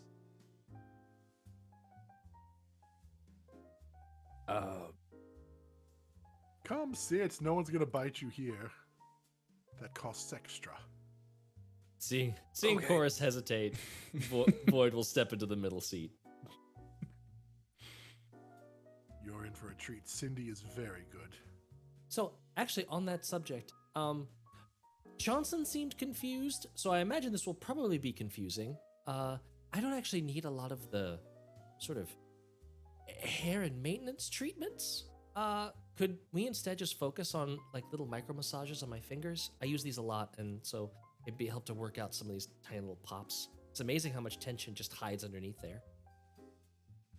You see Cindy start to like almost look a little sad at the idea of not getting to go through the full routine with you. She's like, well, yeah, if that's all you need. Are you sure? I'm very, very good. I don't doubt your skills. Do you just want someone to? I mean, if you wanted. I mean, this is my job. This is what I'm getting paid for. So I just want to make sure that you are completely satisfied with my service. Well, I'll be satisfied, but you just look disappointed. So I wasn't sure. I mean, Well, I can I give you a love what I canvas do. if you want to paint. Would you? Okay. And Void is soon replaced by a larger Goliath gentleman with a massive, unruly beard and just body hair that has been unkempt since birth. Aren't Goliath hairless? I'm choosing to make them haired in this instance. Perfect. I'm Okay, giving that's totally I'm giving her surface area. She's like, I love you so much. Oh, yes, thank you. Yep. And Charity, You're welcome. Chorus is like, pats the seat. Come on, it's right here. And she kind of does like the little seat rub, like it's right here. You're safe. Just sit down. All right. Chorus like very awkwardly lowers himself into the chair. Just let loose, my dude. As you sit, you feel Don't the know seat how I is feel about that. actually heated. So there's like your seat is warm. It's not like cold as you sit down. And you notice it had been quiet previously, but now the sound of music starts coming in, and you look over, and the quartet has moved in to this room as well. They're like, Just here for us. we're just here where we're paid. We play where we're paid, man. We just play where we're paid. And so they just continue the music for you. They get out their tools. They see some like on a table. They roll out like a towel, and there's razors, and there is scissors, and there are like cuticle tools to like work on your cuticles, and the whole 9 yards. And they immediately set to work. They have like these like nail scissors to work on your nails. Of course, what are your nails roughly? What's the situation of your nails right now? I mean, they're not like super long because he's, you know, active, does a lot of stuff with his hands. but they're also like not well kept. Right. They look like they've broken a lot. They go grab some like stones and stuff to start like working them. They cut it to like a manageable length, and they start like working your cuticles and like digging all the dirt and grime out from under your fingernails, because that's beyond the reach of what would have been in the tub. And they just keep going. Void, your nails, I don't know the length of it, so they start doing the same thing. They start with the nails for all three of you, and you hear Sandrew just, "Oh yes, this is what it's about. This is exquisite, don't you agree?" Void has, for the purposes specifically of, was it Cindy? Cindy, yes. Specifically for Cindy's benefit, has given this Goliath the most cracked up, brutalized, forest ranger nails that have been like on the receiving end of like stumps and like fallen logs, and just an absolute shit show for her to rein in. Very nice. She's so happy to be doing this, and she just clips and buffs and cuticalizes. I don't know what the word is for that. But she works her way through you guys, and then they go trimming any like hairs that are like split ends, grooming up. Quoras, what is your hair situation like right now? So Quoras usually keeps his hair up. It's very long, but having taken the baths and everything, he's like washed his hair for the first time, maybe in a decade. It actually might have been a decade since Quoras has actually washed his hair, outside of like just going, like swimming and like actually washed. And so, yeah, he's it's long. Is it gonna stay long, or is it okay for them to kind of shorten it up on you some? Sure. Yeah, Quoras can get shorter hair. That'll be fun. So they just start cutting and finding all these split ends and damage, and like, oh my, I cannot. How does this? I would like to point out, Quoras has only ever cut his hair when it's gotten so long that it's like unruly and like unmanageable, and he usually does so by pulling it back and taking a dagger and just going. That's exactly what I was expecting. Yeah, how does one let their hair get into this condition? I don't know, Charity. Maybe he just doesn't know any better. Well, Natalie, what do you think? And they're kind of like, all of them are for the moment gathered around your hair, just like discussing it, and like they're taking turns like with the scissors, and and if we do this, and we do this, and no, okay. I will send you an image shortly of what your hair looks like when we're done here. Oh boy. Okay. Void, they go to town on yours. They're like, oh, big masculine hair. They want, like, they actually go like shaved undersides, like longer hair, top knot kind of thing for you by the time they're done. And Sandrew, they know better than to like change the style. He's got a specific style that he goes for. They just clean it up. All of you get a wash and a condition and like an oil treatment for your hair. And then they work to the wax.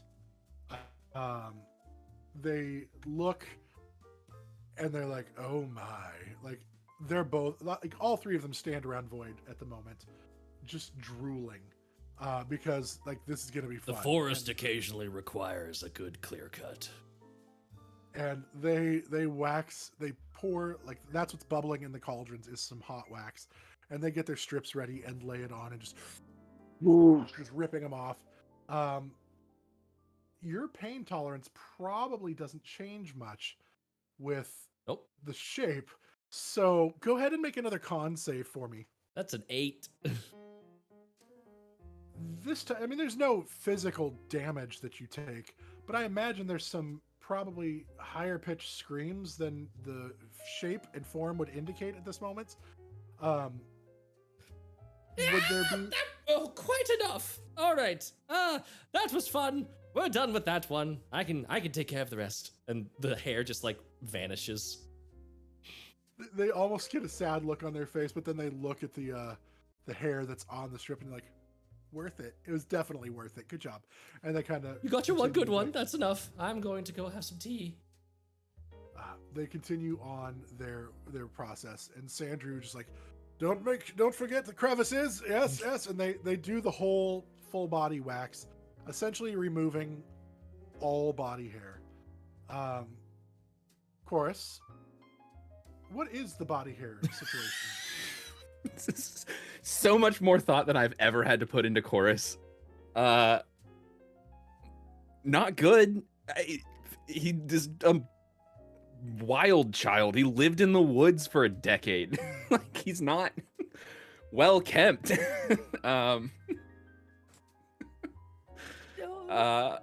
Yeah, not good. So I will want just get it all. a con save from you as well. God. As they're just going through, just yanking just massive handfuls of hair essentially out of your body as they're working their way from top to bottom. Here we go.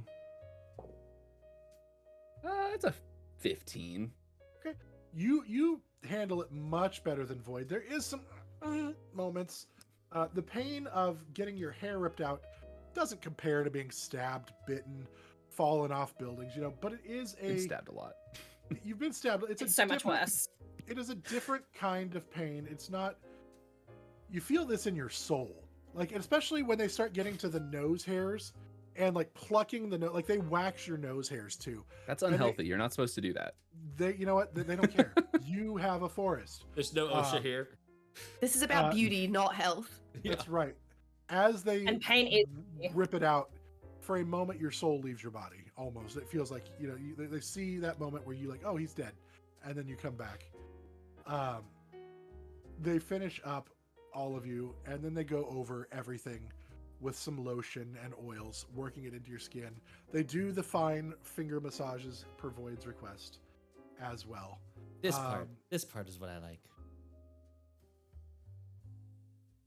And at the end, they escort you out of the room into kind of a recovery area where if you need to cry a little bit, you can cry.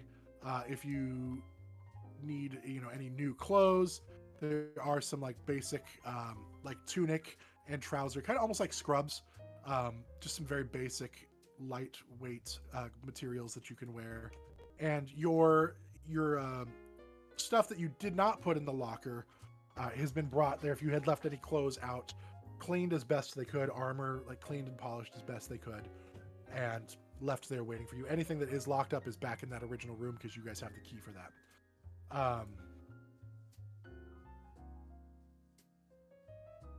Well, thank you so much for our services.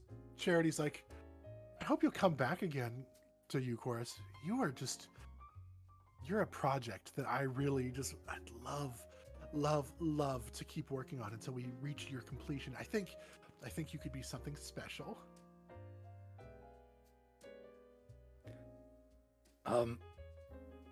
Well, yeah, we'll see. Not so sure about this for me, but it'll do while we're in the city, I suppose. I don't know if this makes a difference, but we do have a frequent users club where use the service 10 times and the 11th is free. But you have to ask for me specifically.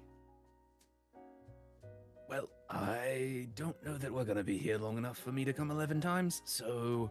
She just frowns. Kind of like does the finger walking up the arm. Are you sure? You didn't just... Of course, just walks away. Of course, just leaves. I can do better if you didn't... Oh. You're welcome, Matt. You guys go back to that the one front. was just for you. Sometimes it's not the destination, it's the journey. It's okay. I think he's a little tuckered out from the experience. I can't breathe. You guys make your way back to the front, and you see the woman.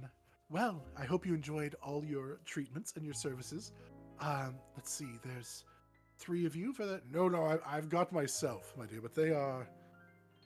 You can work out for them. Just put it on my tab. Of course.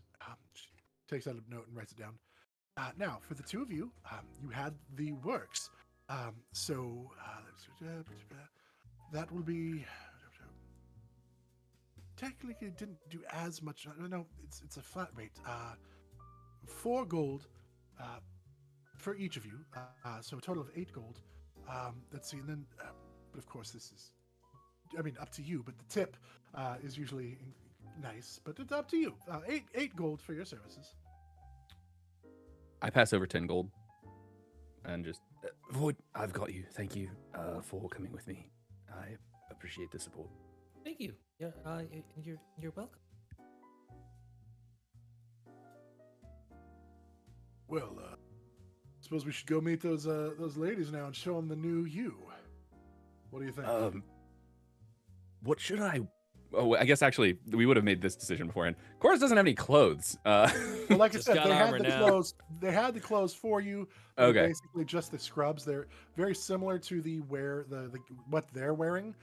Just a light tunic and light like drawstring almost trousers that are very gossamery, kind of just white spa clothes. Okay. Did we have the bag of holding? Who has the bag of holding? You do. Oh, I thought Edie's been talking about it, so I thought Edie had it. No, Doesn't Edie have it? Did we not just put the cake in it? we No, were no, going it's to. a cake It wasn't fit. gonna fit. Oh. But I thought Void had it, and that's why I was asking Void if the opening of the bag was gonna be too big. Oh, okay. So I left the bag of holding over when I was at the Yeah. academy. So I wasn't sure if y'all had given it back to me Right. or not. Last I thought, Chorus Yeah. had it. Yes, Chorus has it. Okay. So glad we know this. Nailed it. So Chorus just I'm gonna put all of the Note taker. all of the like armor and stuff that Chorus had in the bag of holding, and just wear the spa clothes with eulogy strapped to my side.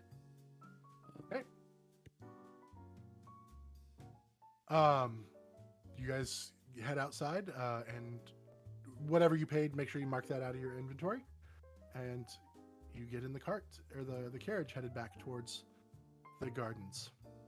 I did want to ask Chorus a question. I thought there was going to be a hot tub afterwards. I was waiting for that, but instead we can just say that it happened during the hair.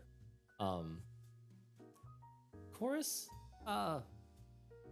what's love like?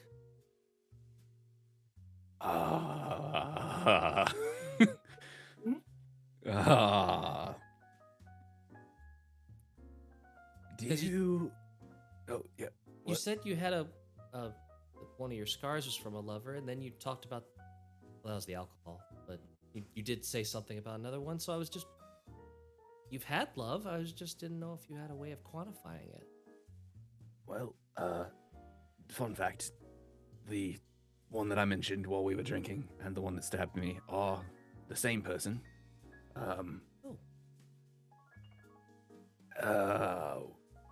I mean, I guess in my experience, it's a bit like those scars, in that it doesn't seem that bad, and then it really fucking hurts, and then you're left with a massive scar, and you move on. Does it always hurt?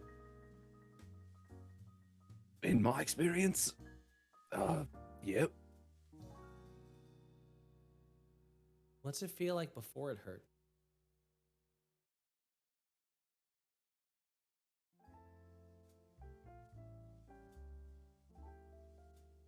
It feels like back when I knew what my purpose was. Back before I fell. Full of light.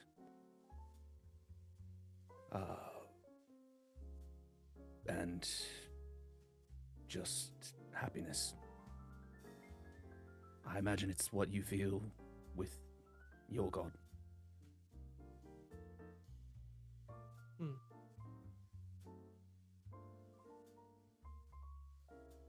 Do you think it's worth it?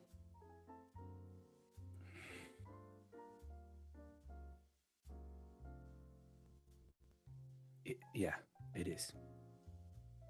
Like I said, I don't regret any of my scars. Some of them came from bad decisions, and some of them came from very bad parts of my life. But all of them were moments for me to have a new experience. That sounds like fun. Have you never been in love, Void? No.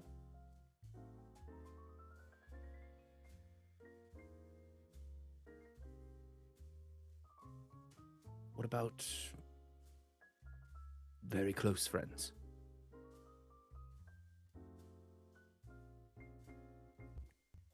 Other than family, all of you are really the first time that I've had close friends. Well, I suppose that's a bit like love then. It's a different kind, but they're fairly close together. I'm sure you'll find love someday. Maybe. It always feels like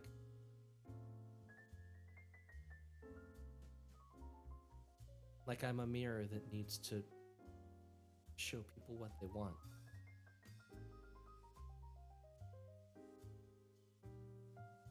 Yeah. Well, I think maybe someday you'll find someone who you don't feel that way with. You can let down the reflections. Perhaps you'll find someone who sees you the way you are. I think our friends are getting there, platonically, but we see you. You don't have to be a reflection around us. That's why I'm here. Up until recently, I didn't really know what wasn't a reflection. That can be hard. It's, when I fell, I sort of felt like I'd taken off a mask of who I'd been for a very long time. I was trying my best to be a paladin of Matrix, the shining light of the temple. And once that all fell away, I didn't really know what I was. Took me a long time to figure that out. But sometimes taking off those masks can be good. And for you, it's literal. A little bit, yeah. What made you fall?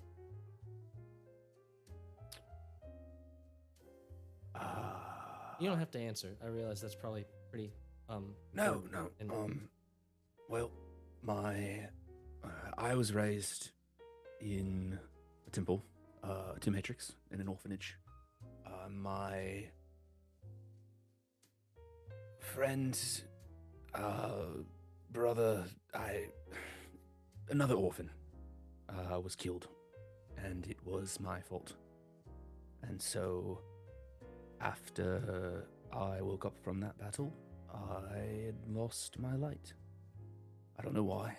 I don't know where it went, but I had fallen, and it wasn't until later that I realized I'd lost all my faith in the gods.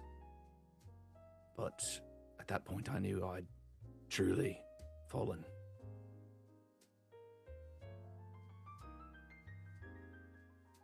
Thanks for telling me. Of course. Thank you for this conversation. It's, can't imagine it's hard to bring that kind of thing up. So I appreciate that you feel we're close enough to be, close with each other. I do. I'm sorry my note didn't like that. It's all right. I'm over that. That was just a brief moment of a weakness on my part. I should have known that you were always a friend. I hope I am. You are. You are too. Chorus really awkwardly reaches out and puts a hand on Void's shoulder. It's like, You don't have to do that if it feels weird. It's okay. no, I'll touch you. no, it- No, I can. just a really good awkward job. like high five. Yeah. That took a wild turn. All right. Good job, guys. We are going to now. You guys are in the carriage. You are riding back. Ladies, you have worked your way from where you were dropped off at the top of the markets down towards the maze, the hedge maze. What are you guys doing? What are you talking about? What's going on in your head? What's going on with Nemeia? What's going on with Edie? What's Adriell? Yo, you don't want to know. Yes, I do. That's why we're here. We just bared our hairy and now waxed souls. Give us something. Y'all want to Wax just walk in souls, we're not silence just- through the maze until Yeah, we reach the end of the boys meet us? No. How far away Adriell, are we from the maze? I just didn't know if you wanted to talk about anything on your way there. It takes Yeah. probably about an hour or two to get there. Or if you want to Jesus save talking. Christ. Yeah. Taylor was about to. We say were in the something. we were in the How dare cart. you. Right. But you were dropped off at the top of. We the were dropped off markets. away from it. Like we weren't. He didn't dropped drive off at down, it. drop you off, and then drive up to theirs. It was just the tip. Ah. Just at the tip of the Yes. area. Just the tip. I hate you. I hate you so much.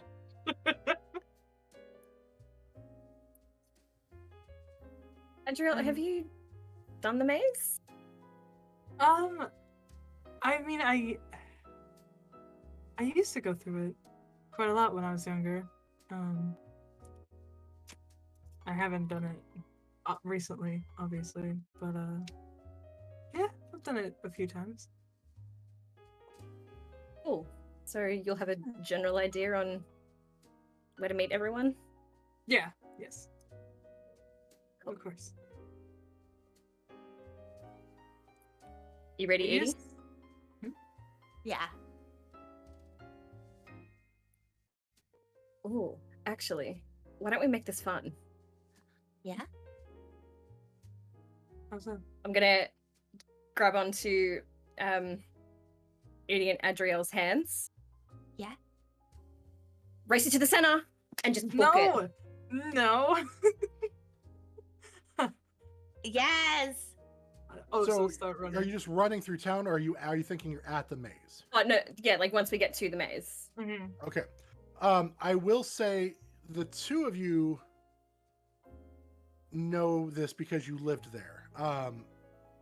The maze, so there is a place, because people love to, there's like a fountain in the middle of the maze, so people like to go there, but don't always want to do the maze portion of it. So there's like two main paths that literally you can just see through to the middle. So you really could do that, or you can do like go through on the sides, on the edges. There's where there actually is the maze portion itself, where you can try to find your way through. I think we're trying to find our way through. Yeah. Pardon Yeah, me. Well, Edie he wanted to doesn't know. experience. Ah, never been in a maze before. Good, because you're it. Okay, ready? Go! And Edie gives you a 5-second head start. She doesn't know how to What count maze? 5, so she gets to 3 because she learnt that today. And then waits an undetermined amount of time and then takes off. Nemeia's already gone. Like she's rushed ahead. So let's go ahead and pull up the map, if we could. Wait, there's a map? Yeah. Where is that? Foundry? Yeah, Yes.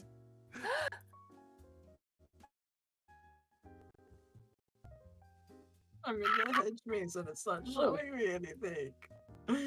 I love this.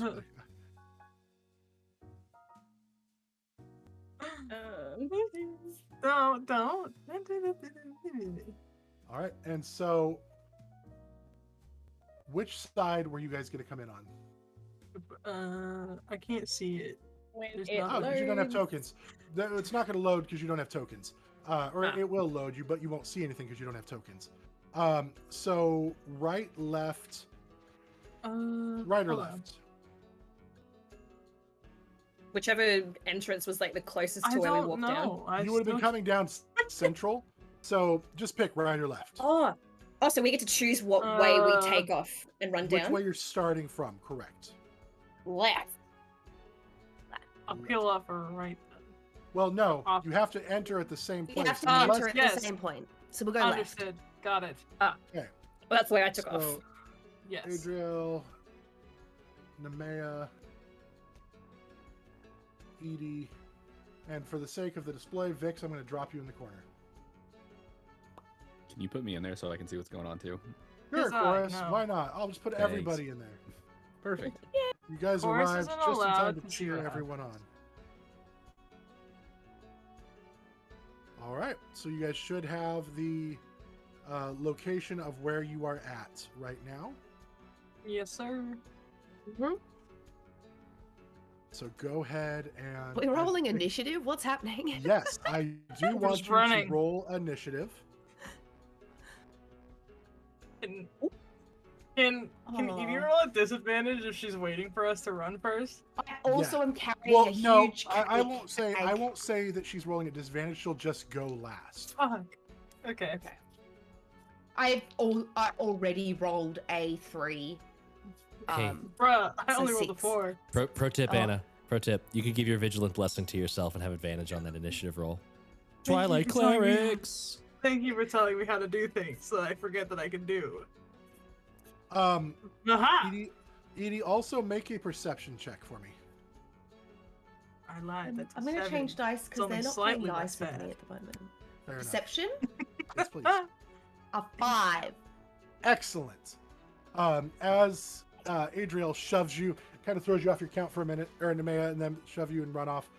Throws off your count for a second, and you're like, okay, wait, now I have to start over. Yes. So, ladies who are first, what was your initiative, Nemeia? I got 22.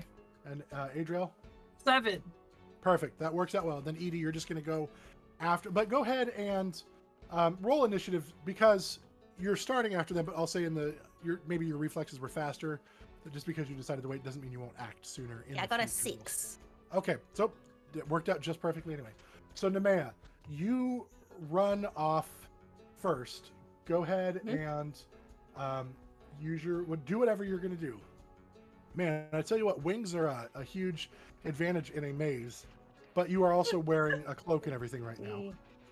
I'm not flying. 60, Okay, good. I'm glad. 70, 75, 80. I dash 80 feet.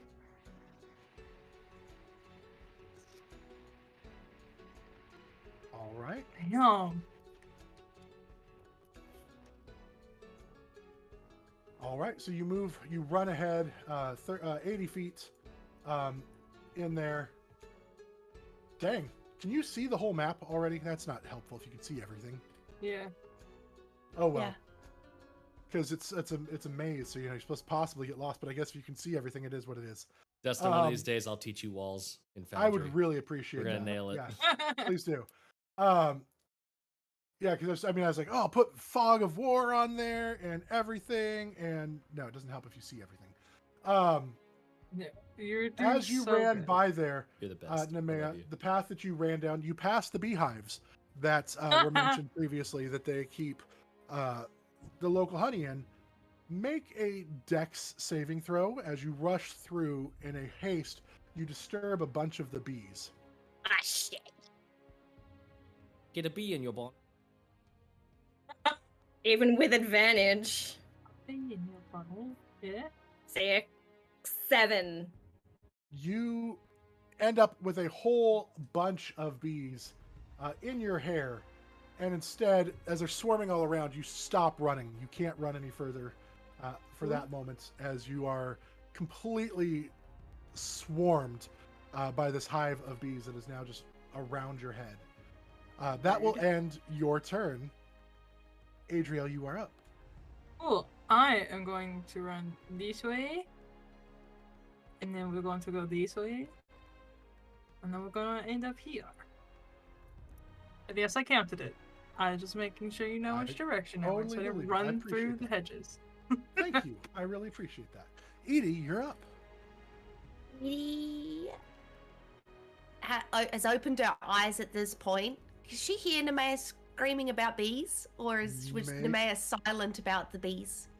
I don't know that Nemeia would have been silent, but I don't know that she I wouldn't. wouldn't have screamed. I would have gone, ah, shit, and just start cursing in Infernal, but I'm not screaming. Yeah, but that's what I meant. Make Any a noise. I'm making perception noise. check because you would be actively listening for that. So go ahead and make a perception check. 12. You hear something. You're not quite sure what it is. She's not super far away, so you hear a noise. Cool. Edie kind And of you like do hear bees buzzing as well.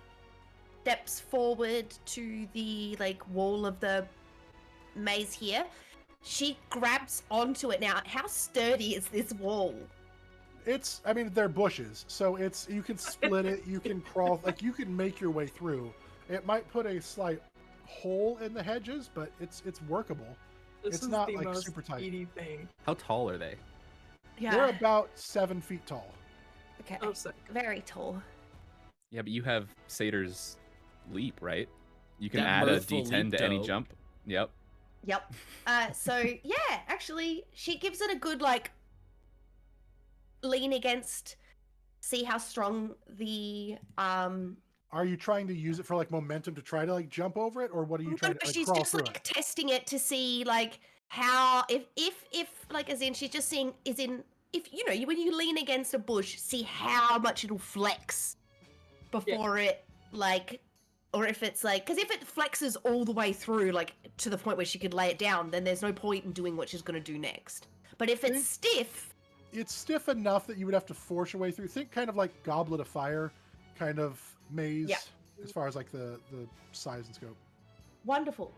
So Edie is going to step back again, and she's going to run and take a jump at the wall, try and catch as high as she can. Okay. So jump is already, it's what, you're just like your strength modifier, and then you add like, are you doing a running jump or are you doing a Running standing? jump. So Okay. I've got a 0 strength modifier, but I can roll a d8. I believe it's vertical is 3 plus your strength mod. What is a run jump? Vertical or horizontal are the two directions you can go, and both of them have a running category. So they're halved Okay. in whatever distance you cover. If you don't at least run 10 feet before you jump. Cool. So 3 plus 8. That's enough. You you jump over, clear it, and then like woo, stick on the other side. I didn't want to clear it. I wanted to grab onto the top so I could get a high vantage point. Oh, if that's what you're trying to do, then yeah, you can do that. I mean, if you were trying to control like where you were going, that's totally fine. You succeeded in that effort. But I think that's way funnier that I fucking took off and jumped. Clear it. Cleared it like a fucking... Okay, we can go back to that narrative then. You clear it. It's like, oh, that's where I wanted to land. And land on the other side. And I see Nemeia getting attacked by bees. Can I do anything about this? How much movement do you have left? Not much. 5, You can 10, start heading over there. 15. I meant from where I am. I hear her like land in the other Yeah, bushes. you absolutely like, would probably see her too as she comes flying over the top. Oh, great. You want to see me fly over the top of the hedge? Just up here. Yeah, exactly. And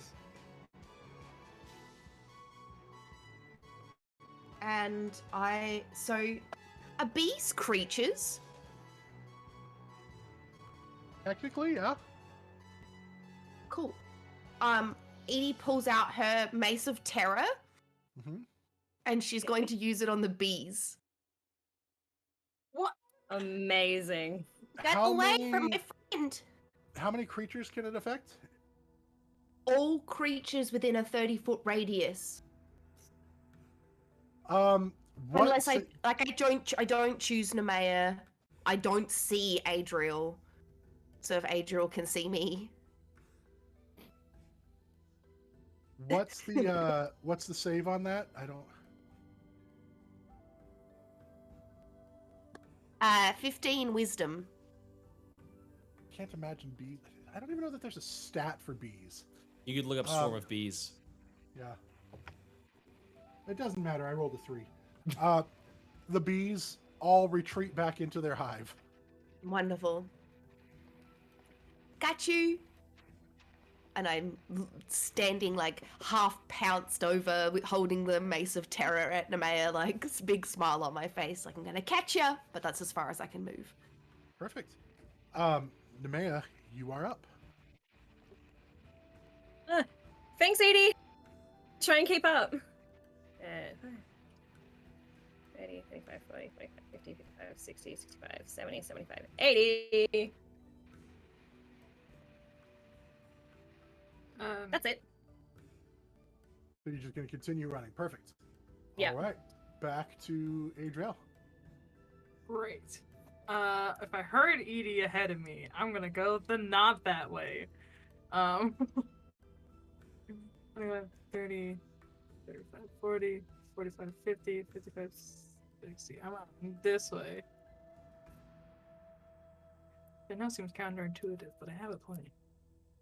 I have a plan.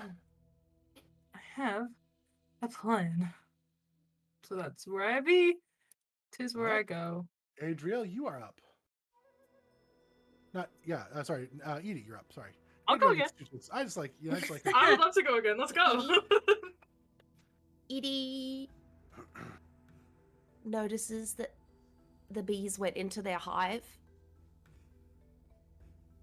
Oh no. Is there like a tap on that hive? Like for getting honey? Oh no. Yes. There's kind of like a flow system where you can access honey. Edie's gonna grab that chocolate jug that's half empty now. She's just Edie out gonna here inventing candy bars. she's gonna attempt to grab some honey. She's like holding her mace, still scared.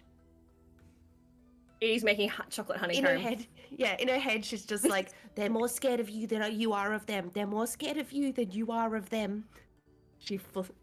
Are you using basically your full turn to draw honey? Yep. Perfect. I love it. All right, that ends your turn. Nemeia, you are up.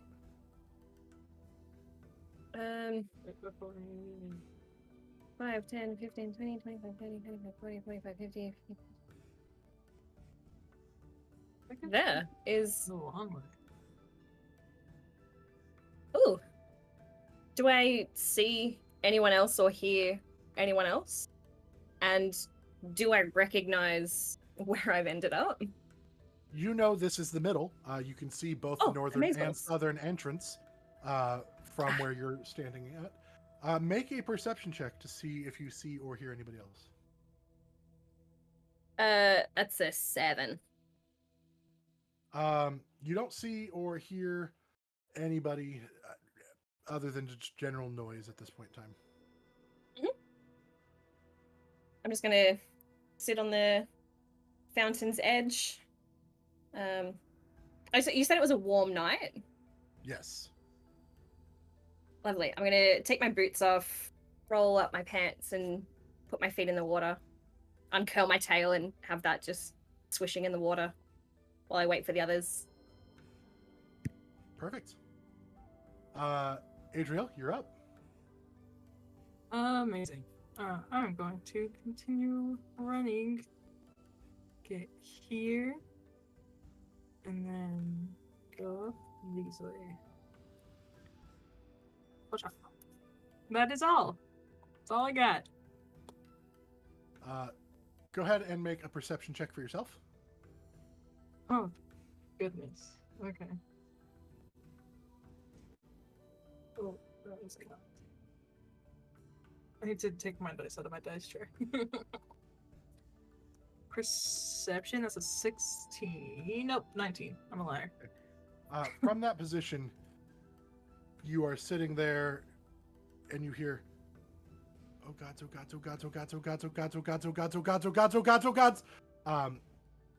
You turn and see this young, probably around 19, 20-year-old human come running from the southern portion near where you're standing towards the maze. Oh gods, oh gods, oh gods, oh gods, oh gods. Oh no, oh no, oh gods, no. Hi. Hi. Have you seen any anything unusual in here at all tonight? Like just recently, like within. You're gonna have to be a little bit more specific than that. I'm sorry. You would know if you had seen this. It's if you haven't, that's oh gods, oh gods. Are you busy right now? You look. Seen what? Kind, sort of. What are you looking for? Chickens? I have not seen chickens. You would know if you had seen. I work for the Glass Chicken, and bringing in some new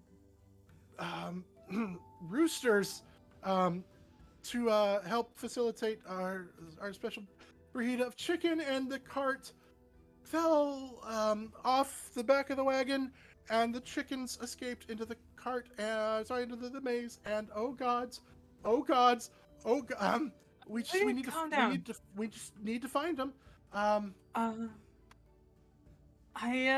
have not seen any. Okay, would you be willing to help look? Please.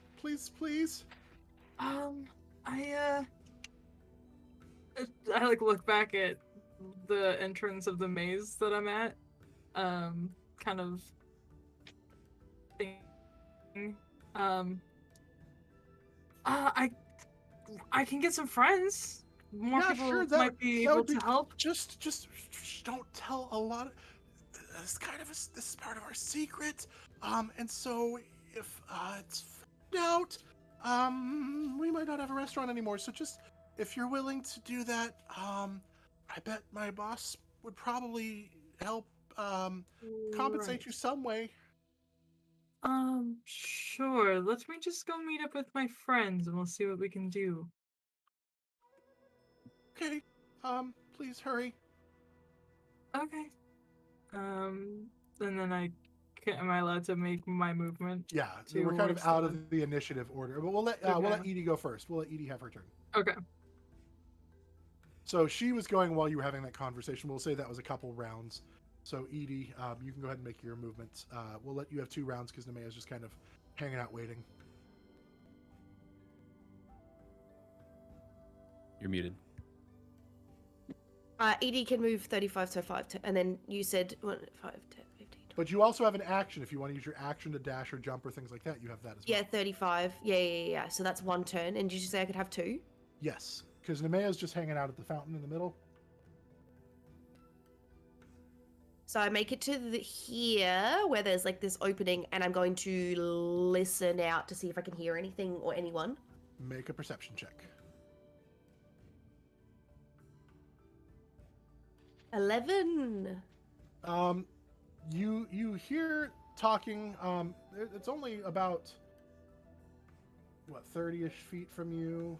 Yeah, 30 feet. So it's you hear it talking. You can't hear exactly what it is, but then you also hear the gurgling of the fountain because that's closer and visible to you. So you hear talking. Seems a little frantic, maybe, but not distinct words. And then you probably also see I can actually Nemeia. see. I was gonna say I could probably see Nemeia through that. This maze is easy. Look, I didn't. Okay, whatever.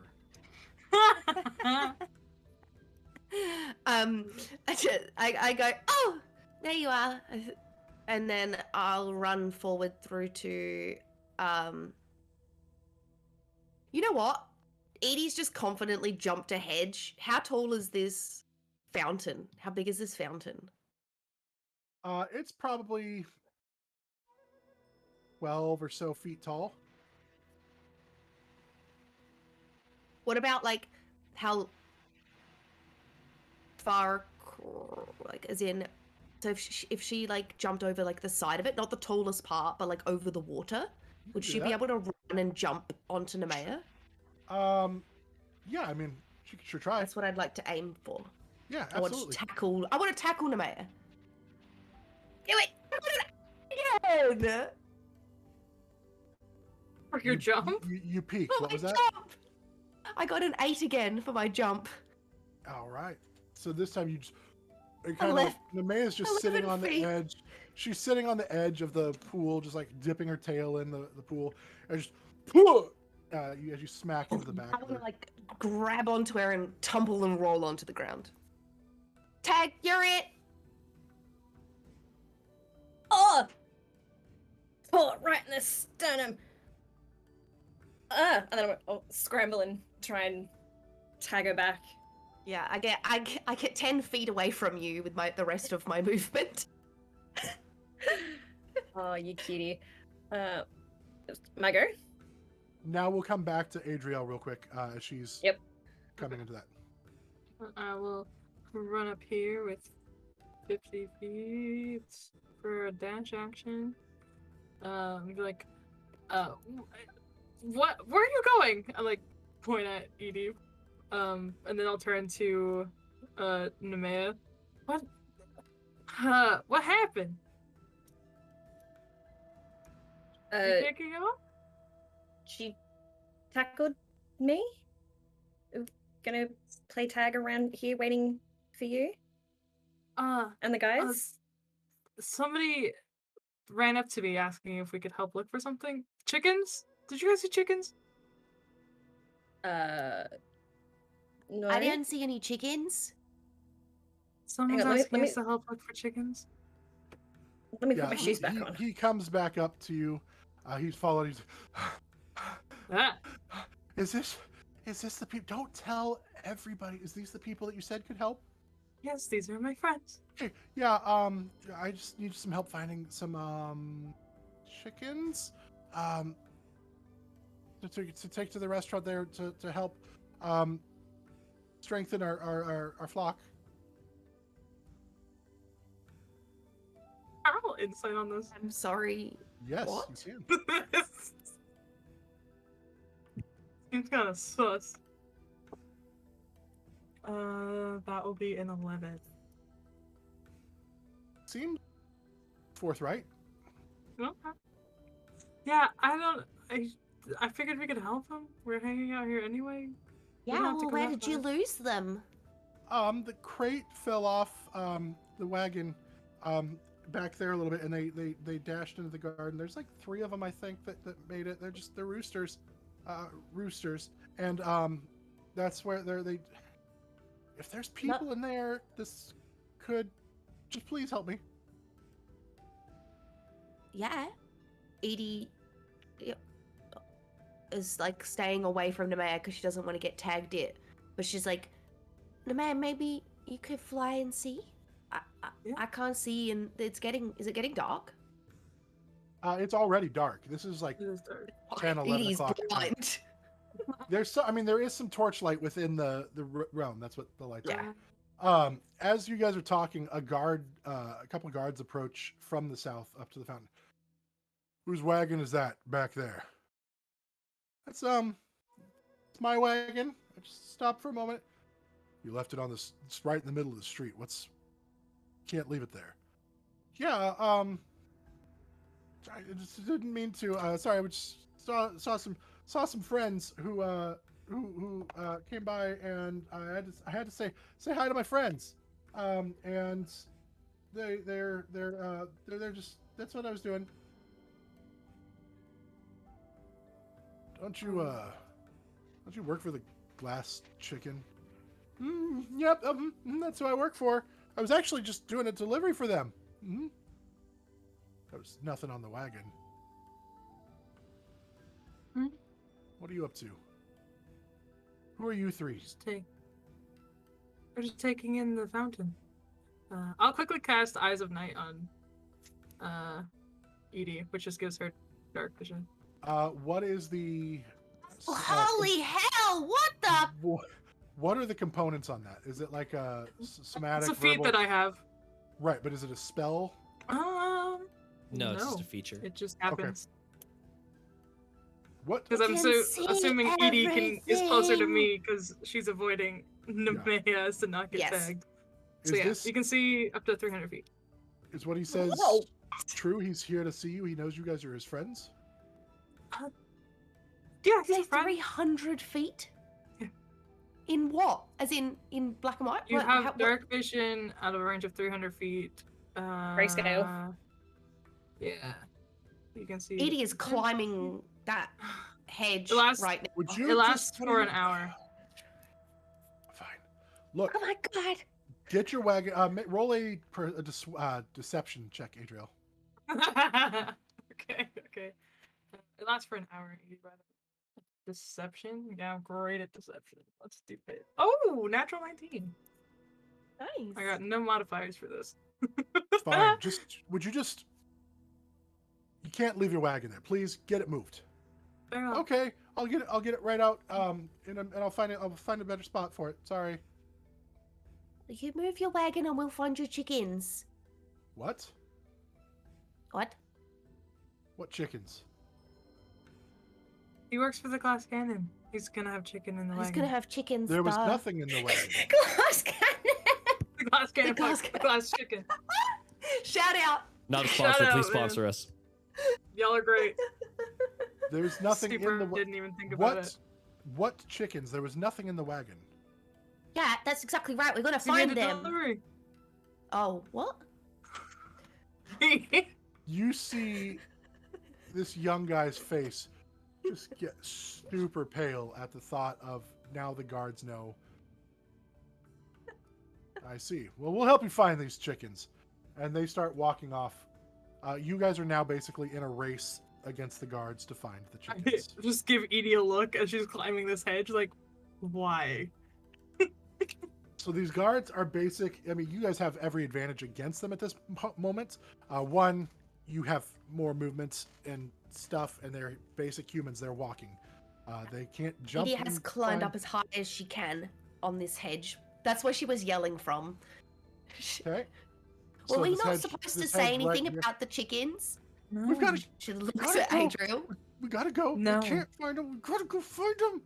Okay. Edie chucks a leg over the top of the hedge and starts climbing back down the other side. Okay. So you guys have a round. Go ahead and do your thing. Oh, goody.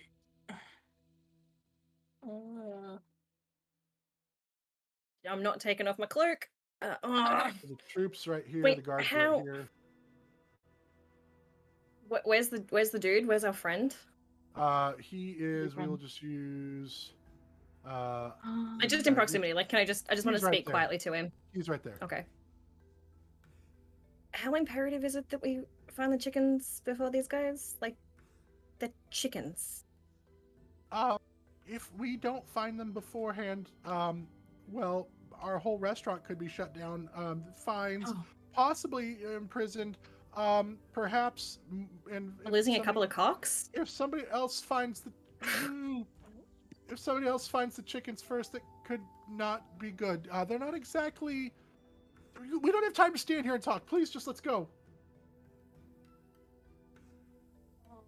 So the guards have moved this way, and the time you guys have been standing there talking. Great. Mm-hmm. Love that. Um, phrase. I'm looking for them Matt. chimkins. Timkin. Edie is like crawling. Here, chimkins. Okay. Fuck it. I'm gonna take my cloak off, flex out my wings, and groan a little bit of sigh of relief because they were cramping like a motherfucker. And I'm gonna fly up. I'm gonna go full movement, 40 feet up in the air, and see if I can't See her. spot any chickens. Go ahead and as you're flying up, make a perception check. Ooh, 19. from where you're at, you do not see anything yet right there. You see the hedges and stuff like that, but chickens are small and the hedges are tall. Even from your location, there's still distance and then like angles that they're pretty easy to hide behind. You don't see anything from right there. Okay. Would that have been my action to make the perception check? No, I'll have that as free action. Cool. I will use my action to dash, Yo. and I'll go over here. And if I can or can't, look again. Otherwise, that's my turn. At the start of your next turn, you can. Yep. Adriell, go ahead. I will go start looking this way. 5, 10, 15, 20, 20. Let's just go 30 feet this way. Okay. So I shall go there. You're just doing 30 feet. Yes, I'm only gonna do half my movement. And see if I can. You're a real champion for his cause. Thank you. I know I care so much. All right. Then if that's your turn, Edie. I've also mentioned Edie dropped the cake here right this moment. She lets go of it because she's now in chicken hunting mode. She's going to. She didn't hear any chickens. She wants to just try and listen for chickens. Chipkins. She's gonna crawl into this section here, underneath the light, and then like stick her head in the bush a little bit. Make another perception check. Reminds me of like that scene in Peter Pan. I don't have anything to offer chickens. Pull out some donut holes. It is the most equipped to get these chickens. I got a dirty 20. Nice. Yeah. As you stick your head in, listening, you hear Nemeia. You're like, no, that's not it. You hear the guards moving. You hear all the, and then you hear like, Brook. Where's that coming from? It is coming from kind of ahead of you. Yeah. Still sounds like a decent distance away, but ahead of you. How much movement would it take to just crawl through this bush here? I'd say it's difficult terrain for that space. So that's 5, 10, 15, 20, 25, 30, 35. Cool. So I make it through the bush. Yep. Was that an action to listen out for the chickens? No. Cool. I'm gonna then 5, 10. Oh, I can go around this one. 5, 10, 15, 20. I can't see the map any further than this, Dustin. You need to scroll out a little bit. Because no, like is in it. It's She doesn't have vision. Oh, that's She right. does. What I mean. I gave her So I vision. Yes, but I have to but add on it the to actual her map. character. Yes. Yeah. Um, Sorry to be a no, you're pain. I fine. just don't know where to actually go You from are here. not. No, you're fine. You're not a pain. I'm not used to you having vision. Let me fix that really quick.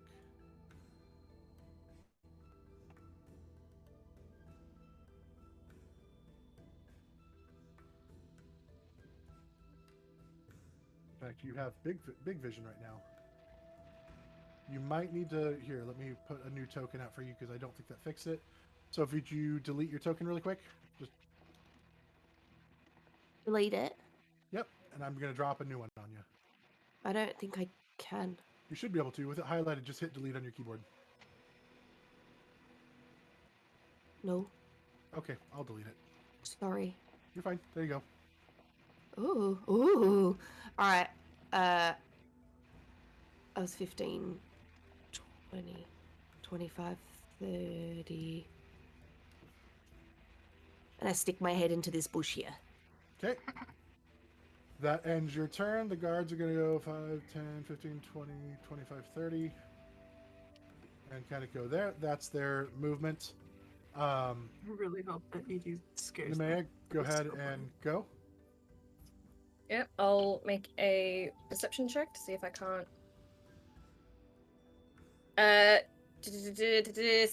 17. You also now hear but you hear a few of them. One from ahead of you, but one also off kind of to your right. Maybe a couple from your right. Okay. I'll go to my right, and like I'm still 40. Yeah.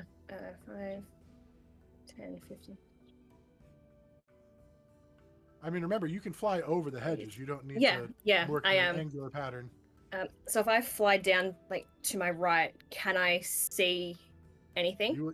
You would absolutely see that one in front of you, and this time you see it doesn't look like any chicken that you've ever seen.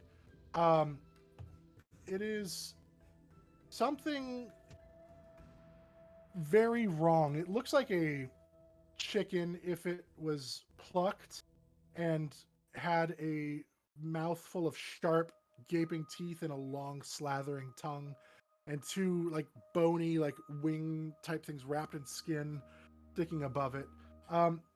You make I'd say, history check for me, or even Arcana. I'll let you pick. Or oh, they're both 0. 11. You don't know what this is, but with your recent encounters with devils and things like this, it definitely looks like something that comes from the hells. Gods. Okay. Can I use? I still have 10 feet of movement. Hmm? And then can I? I know I'm 40 feet in the air, but can I like dive bomb it? That would be more movement. I can say you can fall, you can stop flying and just fall. Yeah. But that would be movement. So you would potentially take fall damage for this as well. But you are That's welcome fine. to do so. Yeah. Yes, what are you trying to do with your fall action here? Are you just trying to land on it? I just want to grapple it, and if I can. It is tiny, I so can- it is very small. It is smaller than small. Yeah, I'll just see if I can't grapple it. Okay. Make a dex saving throw for your fall to see how much damage you might potentially take from this action. And you're 40 feet up, you said? Yeah. Ooh, dex saving throw is a 23. Nice. So I'm going to say you are going to take half damage Okay. from this fall, but it is 40 feet, so it is 4d6 fall damage. Mm-hmm. 10, 17. So you will take 8 points of bludgeoning damage as you fall. Make a grapple as you land to try to grab the chicken. An attack roll? A grapple. Unless you're trying to kill it, grappling it, yes, please. That's a contested strength. It'd be like your athletics. You can use athletics. Oh, Yeah. athletics? Mm-hmm. That's so much better. You That is rolled a going to be 0. a 20. To my 25.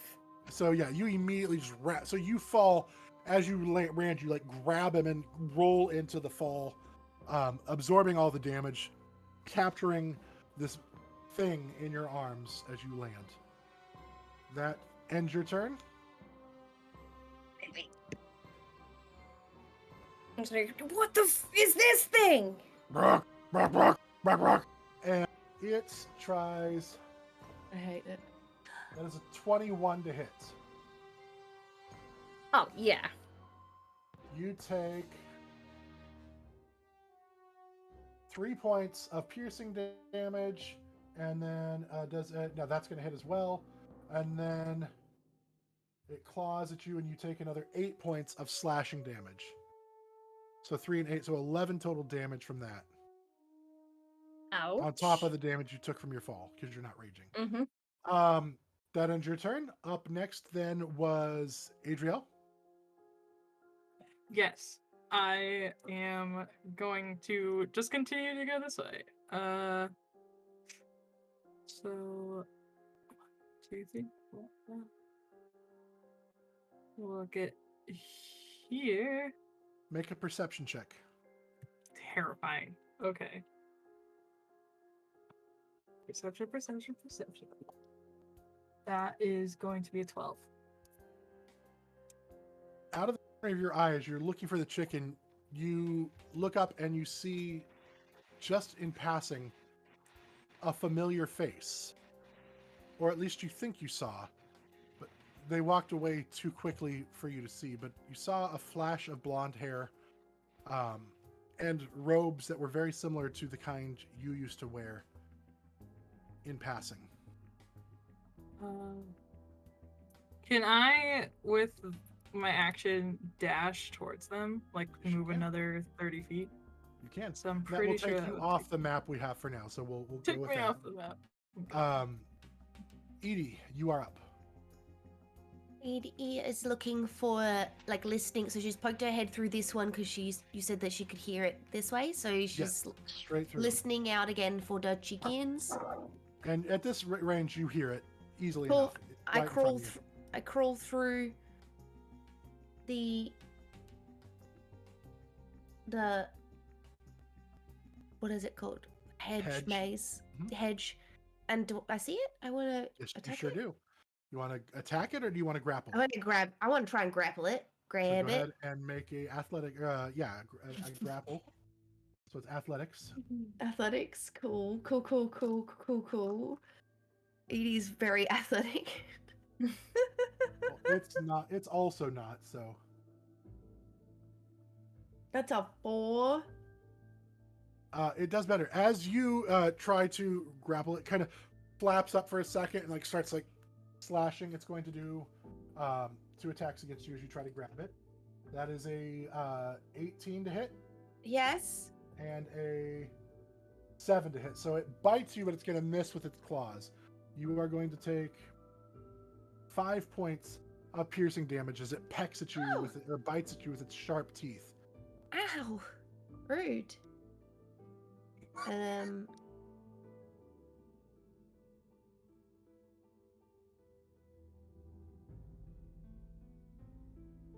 I'm not going to do anything else. I'm just going to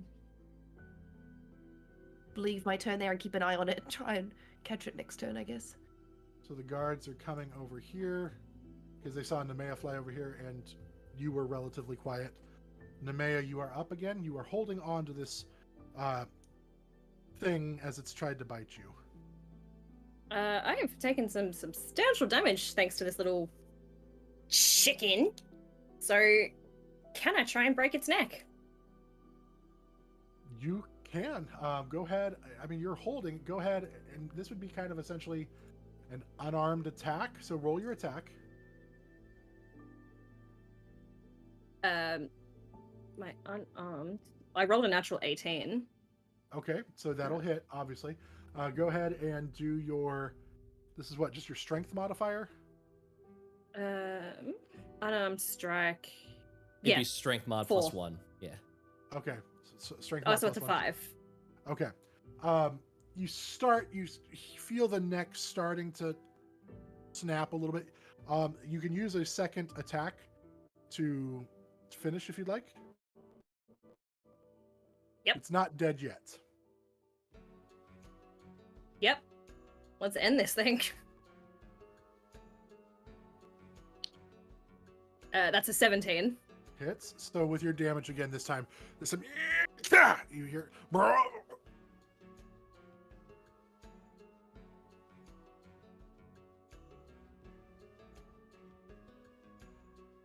Cool, I'll hang on to it, Arms. and Okay. I'll only fly 20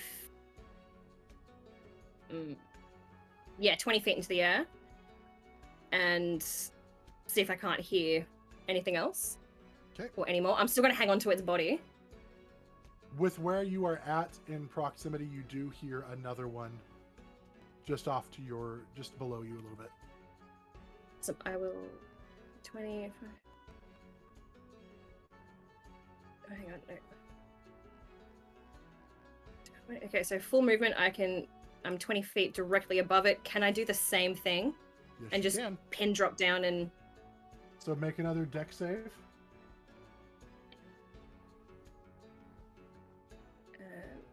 Save. And are you 24. You succeed again, so you'll still only take half damage. Are you wanting to make this part of an attack where you actually like try to kill this, or are you going to try to capture this one alive? No, I'm gonna kill it. Go ahead and make an attack roll with that then, and I will allow you to we'll add some of your fall damage to this creature as you land on it. Wait, what did I roll? 14. That hits.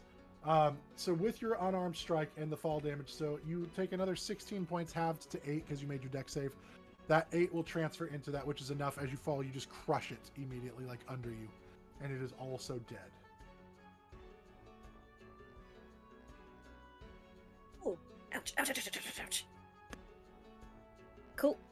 I will pick up its body, and that's my turn. All right. We're going to, because Adriell's off the map for a minute, we're going to go to Edie. Edie, what are you doing with your chicken here?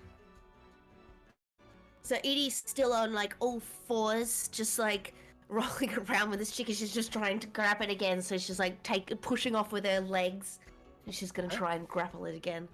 Okay. Go ahead and do that. Give me the chimkin. Chimkin. A natural one. Once again, the chicken evades your grab and does a, let me see,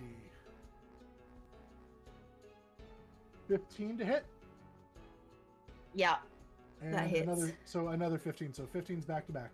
So you're going to take Oh, 5 points of piercing damage and 6 points of slashing damage that bites and what was scratches the at you first with one? its- Sorry. 5. 5 and then 6. Mhm. As it Fuck. bites and slashes at you with its claws. Edie at that yells, Nemeia! All right. Does that end your turn? Yep, that ends it. Edie's turn.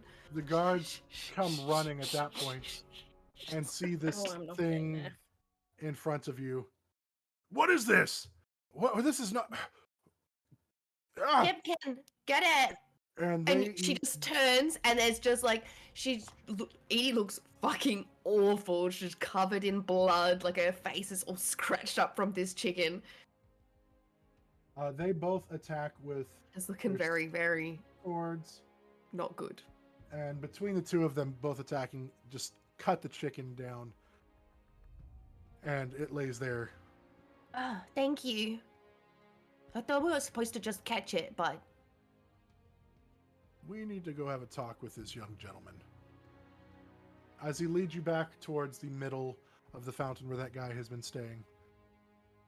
Adriell, you are chasing after. are you saying that they're leading me, like as in They're taking you. Yes, they're they're going forcing back. me to go?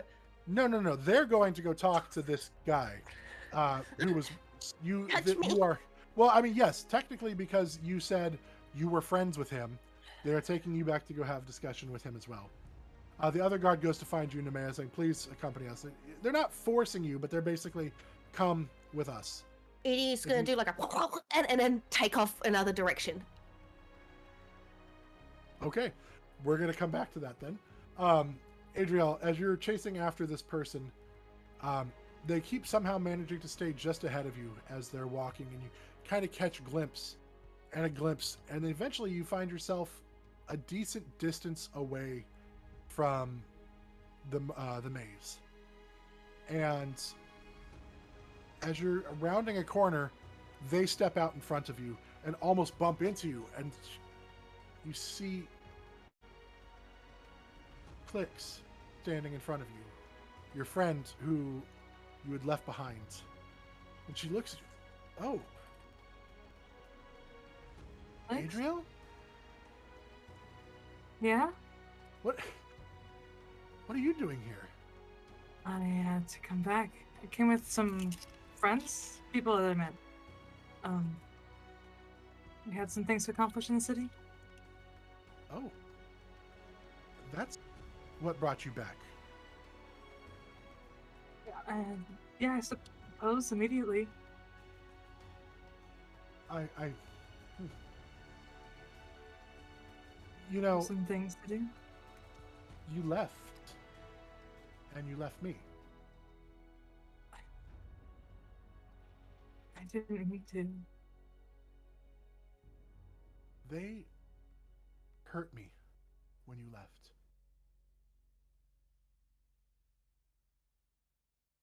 You leaving hurt me more than what they did to me. Sorry. She kind of pulls up her arm and exposes like some scars all wrapped around her arm. I didn't have these before.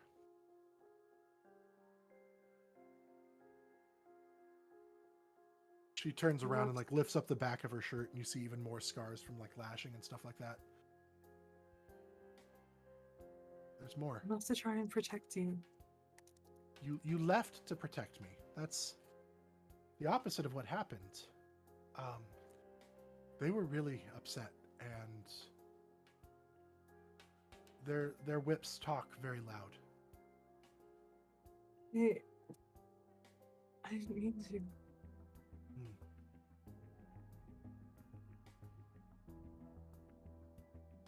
I see. Well, that's lucky for you. Not so lucky for me.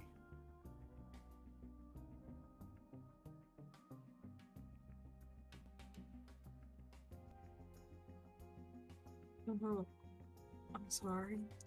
We were best friends, and you could have said Or- something. You could have said something. No, I couldn't. You could have taken me with you. I didn't even know where I was going. I guess that's better than having somebody to go with you. No, it was last were minute home. decision, and I was scared. You were home.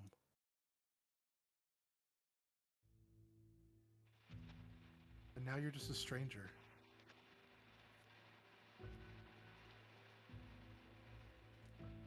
No. Look, I'm back and I'm going to fix things. I promise. Yeah. Yeah, you are. You're going to fix things. And at that moment, you smell rose petals. And you Wait, feel what are yourself you- getting a little bit tired. What are you doing?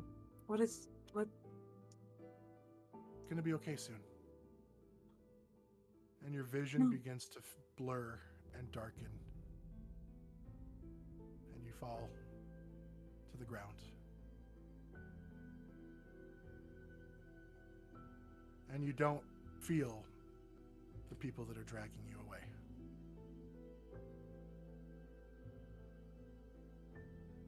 Edie and Nemeia, we come back to you. You guys are being brought, you are trying to avoid the guards.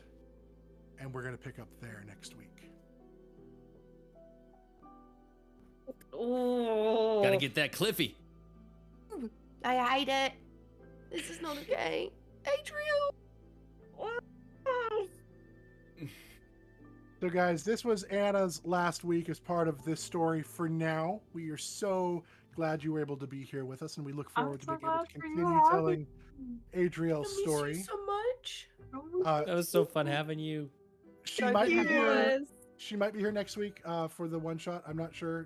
They can work that out, but we loved having you. Thank you for being a part of this. Thank you. Thank you for Adriell is inviting me. now part of the world's lore and special part. So thank you for this. Everybody else, thank you for sticking out. I know we went a little long, but we needed to make Anna's ending happen. and I didn't know they were going to play tag. I planned on introducing the chickens much sooner, Listen, but you know you what? put Tag us with is Edie. How appropriate. did you think we're not gonna play tag? Tag is appropriate. But I Well, want to actually, thank I'm pretty sure it was everybody. Nemeia that started it. That's Still, Was. either way. Yeah, yeah. Yeah. true. bad, Use my a bad. good around. influence on your We are going to childhood, inner do- child. We're going to do a raid after this, so stick around if you're here, and we will do that. But otherwise, have an amazing week. I won't see you next week. I'll see you in 2 weeks. But if you come around Sunday at 2 Pacific, 5 Eastern, you will see Dawn of Vengalia. But until then, be amazing, love each other, and are you ready for more tales? Good night, everyone. Yes, always. you. Thank you.